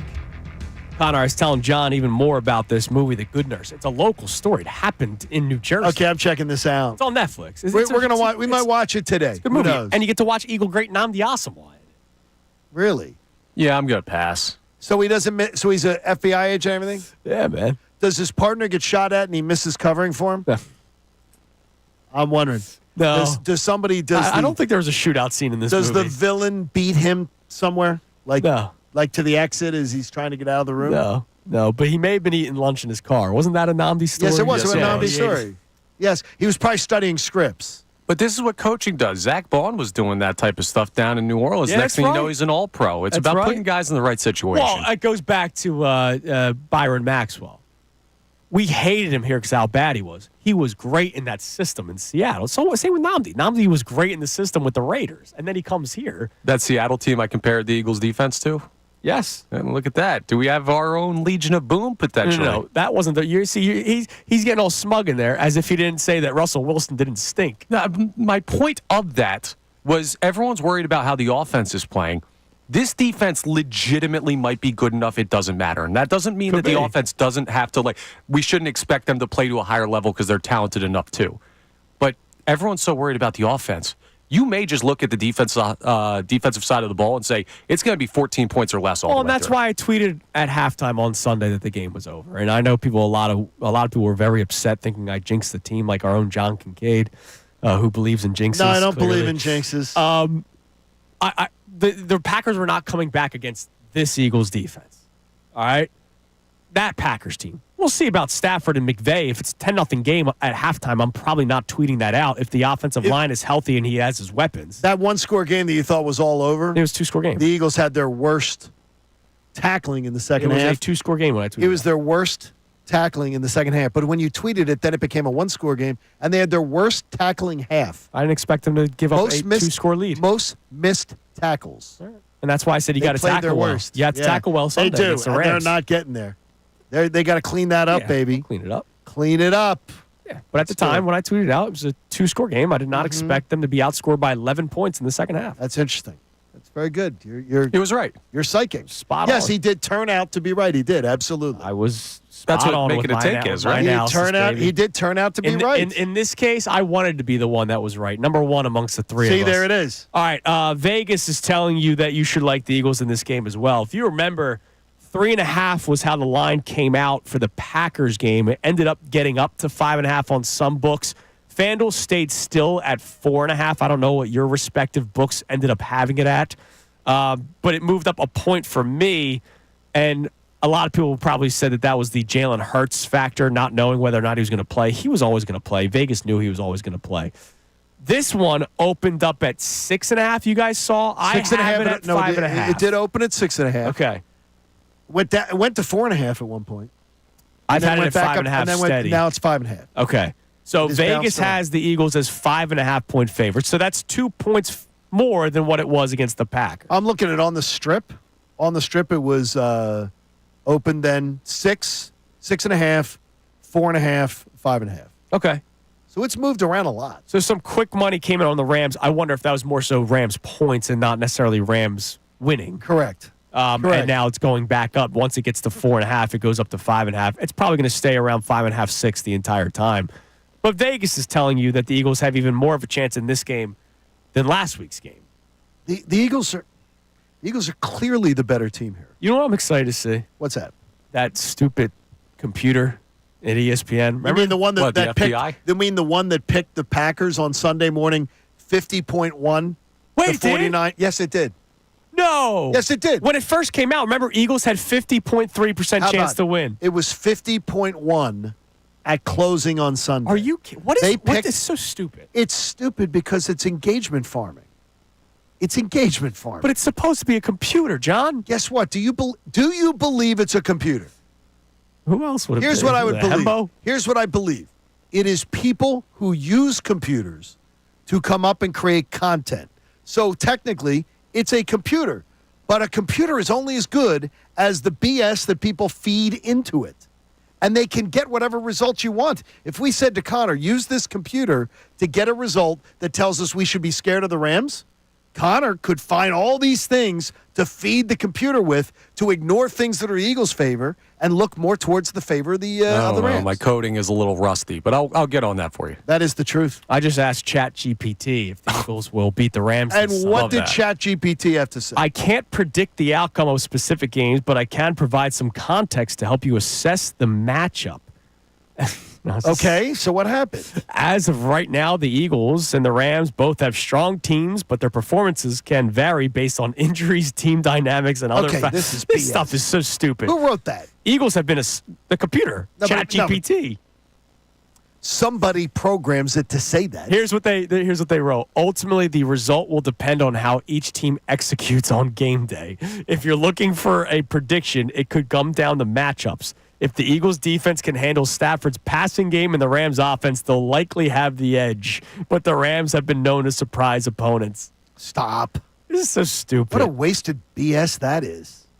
People swear by it, man. People swear by the ChatGPT. Yeah, kids who don't want to write papers. I'm curious. It's good for information. It's not great for predictions. First day of class tomorrow, by the way. Oh, nice. So we'll love that. There won't be any, even though I don't write papers. Yeah, what is it? Oh, we're getting deep into the ChatGPT. Now. John Kincade is an American sports talk radio host, best known for his role as the host of the John Kincade Show on 97.5 The Fanatic. Well, that's outdated. As sports radio station based in Philadelphia. He's a background in sports broadcasting and has gained recognition for his engaging commentary and analysis, particularly related to Philadelphia sports teams. Okay.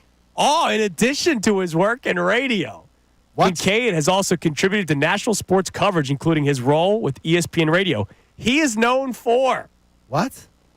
His strong opinions. Yes. Humor. Check that. Way off. Yeah, way off. And deep knowledge of the sports world. Okay, well, that's cool. His program typically covers a wide range of topics, from local Philadelphia sports to national stories, and often features interviews with athletes, coaches, and other prominent sports figures. Okay. Kincade is particularly noted for his passionate fan base and his ability to connect with listeners on a personal level, which has made him a prominent voice in sports radio in the Philadelphia area. Wow. That's How about nice. that? You've made ChatGPT. I appreciate my thanks for my cousin for writing that. Whoever wrote that. Oh, come on, man. It's a computer, man. That's the computer wrote it. Who is Connor Thomas? That's unbelievable. Oh, yeah, that's what we need. It does pop up. I think it's the exact same thing, word for word. Is it really? No, there's a little bit different. I'll get to it. Okay, there we go. But it is time now for the Kincade Salciunas Key 3, the 3 best minutes from today's show, brought to us by Vonsi Brewing. Now, the Kincade Salciunas Key 3, today's best. So now we know the LA Rams will be coming here on Sunday for the 3 o'clock divisional round matchup in which the Eagles will be hosting. So, John, we did the show yesterday. It was a really strange day. You thought it would be like a celebratory day with some concerns mixed in. I totally get it. The offense was not beautiful on Sunday. Defense was, but the offense wasn't. But, John, I thought it would be a little bit more of a celebratory day than it was. I actually went home yesterday, and I was sort of disappointed in the whole day. I got in the morning, and I wake up, and I say, damn, you're 3 wins away from a parade. Yeah. And I didn't feel the happiness from people, and I didn't understand it. And 3 wins away with a team that you have legitimate expectations. There's legitimate opportunity. Like the Commanders are 3 wins away, but they're not going to win a Super Bowl. I said to you yesterday that I thought whether it was Minnesota or the Rams, I was going to probably have more confidence even than I had against Green Bay. And now we see the Eagles open up as heavy favorites, and I still feel like people are waiting to be joyous. Yeah. They're waiting to enjoy this thing. Look, there's a chance you go through a 3-4 year stretch where you don't see a playoff win. Right. The Commanders fans just went through 20 years. It sort of disappointed me.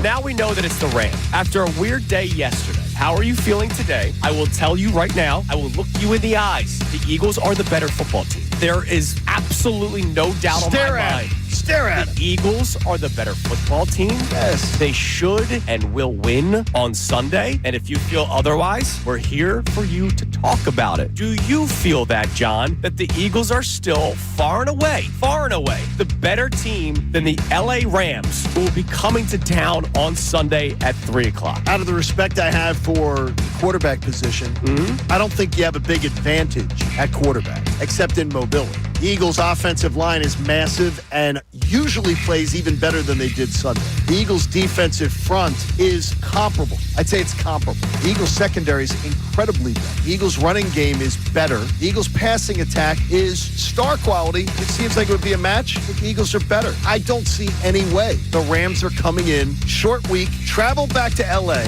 Right. Yeah, guys, but remember, they played in Arizona last night. Then travel cross-country, and all you got going on, there's a lot going on. Yes. And they're coming cross-country to play. Everything is set up for the Birds to get to the NFC title game, where a lot of us thought they would be all along. Jalen's not going to throw it into highly contested windows. Which is what we're asking celebrate, for. Which in the beginning of the season, weeks 1 through 4, the 2023 season, he was throwing it into those contested areas. And what was the problem? Turnovers. And what did we beg him to limit? Turnovers. Right. What did he not do on Sunday that Jordan Love did 3 times? Turn the ball over. How about Sam Darnold last night? How about Justin Herbert on Saturday? I mean, seriously, this is what happens. So, do you want your quarterback playing safe and smart? Yes. Every possession Double down. in the playoffs matters. So Jalen Hurts did not do that. Well, I'm so excited to talk to our next guest. Okay. Our man, Jeff McClain. Look, I'm not saying this is going to be an easy game, but of the 3 teams that had a possibility of playing in the next round, I thought the Rams are the teams that the Eagles would want to play the most. So I probably still stand by that. And as great as that pass rush is for the Rams defense, are they stopping Saquon Barkley? Did they stop him earlier this year, John? Not at all. In fact, they got their backsides kicked. Completely. I mean, that was like a super ass whipping. Yeah. That went on. He ran all over him. So I am saying it, John is saying it, the Eagles are still the better team. I don't think people value enough, as Nick said, the perfect game. Right. You're not going to have a perfect game, but the error-free game, I would take the Eagles' chances with Jalen Hurts being efficient and not pitching a perfect game but not turning the ball over in the next 3 games and think they have a minimum coin flip chance to win the Super Bowl. Yeah, I feel the exact same way. All right, that is the Kincade Salciunas Key 3 best minutes from today's show, brought to us by our friends at Von C Brewing.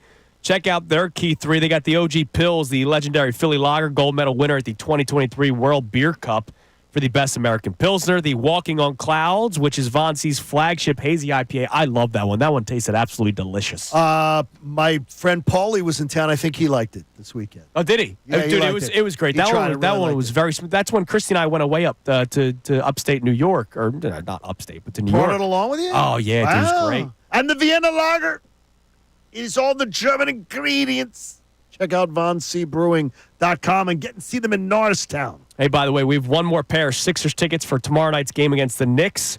Let's go. Caller number 7 in John Kincaid's honor. Caller number 7 to the contest line, 215-263-0975.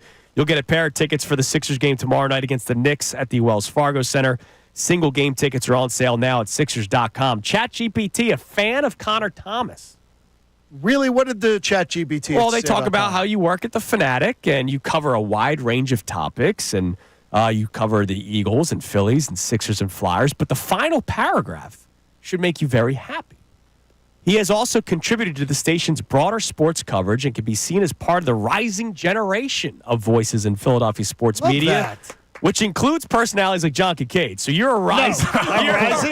Yeah. You're rising, brother. I've only been doing this 30-some years. Me and Johnny, the next generation. And then it says Connor Thomas's presence in the city's sports media landscape reflects his growing influence as an emerging talent in the field. That should scare a lot of people. Now, I will also say this. It says that I am the co-host of the Midday Show with Ray Didinger.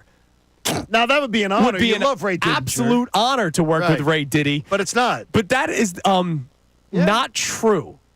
So isn't. I believe that yours is true, Connor. Yours is true, John. That computer stinks. And mine's just incorrect. Let's stick with the people stuff from now on. Yeah, exactly. Let me leave you with one positive thing. Love positive things. There's been a shift overnight. The odds to win the Super Bowl. Ooh. Give them to me right now in order. My belief? There are 8 teams. Who do you think Vegas is saying? Vegas, I'm going to guess, is Bills, Lions as 1 and 2. To win the Super Bowl? I'd go Chiefs 1, Bills 2, Lions 3, Eagles 4. I'll put Eagles 4th as well, Chiefs 3. I'm going to make you feel good, boys. Lions 1, 3-1 odds. Chiefs 2, 3.5-1 odds. Eagles 3rd, wow, 4-1 odds. Behind the Eagles, the Ravens, the Bills, the Rams, the Commodes, and the Texans. Okay, love that. The Eagles now third favorites at just 4-1. Lions 3-1. Chiefs 3.5-1. Eagles 4-1. See you in New Orleans, Vegas is running scared. They're running scared. See you in New Orleans. Oh, I already had a spot we can have a. Do you like breakfast at lunch? Sure. So like when we get done, because we'll do the show early and then we'll record some interviews and stuff and then go and have, because there's a breakfast for lunch spot that I was told we must hit. Love that. So that'll be the reservation I make on Monday. Sounds good. Sounds good. After the game. Hey, remember, fight cancer by supporting life-saving cancer research. Joins our friends at Pierce Phelps Bryant Heating and Air Conditioning Contractors and make a donation today at 975thefanatic.com/AACR because cancer research saves lives. It saved mine. Damn right. And again, thank you to Wawa for dropping off some food Thanks, today. Wawa. Now through the 16th, they got some great rewards going on. February 16th, I should say. So check out Wawa. Wow, that's a long time. Yeah, big fans of Wawa. Kincade That's after the Salciunas this parade. year. Yeah. That's after the parade. So when you're drunk at the parade, go to Wawa Go on to your way Wawa on the back. way home. Everybody have a great rest of your day. Mike Missanelli Show comes your way next right here, 97.5 The Fanatic.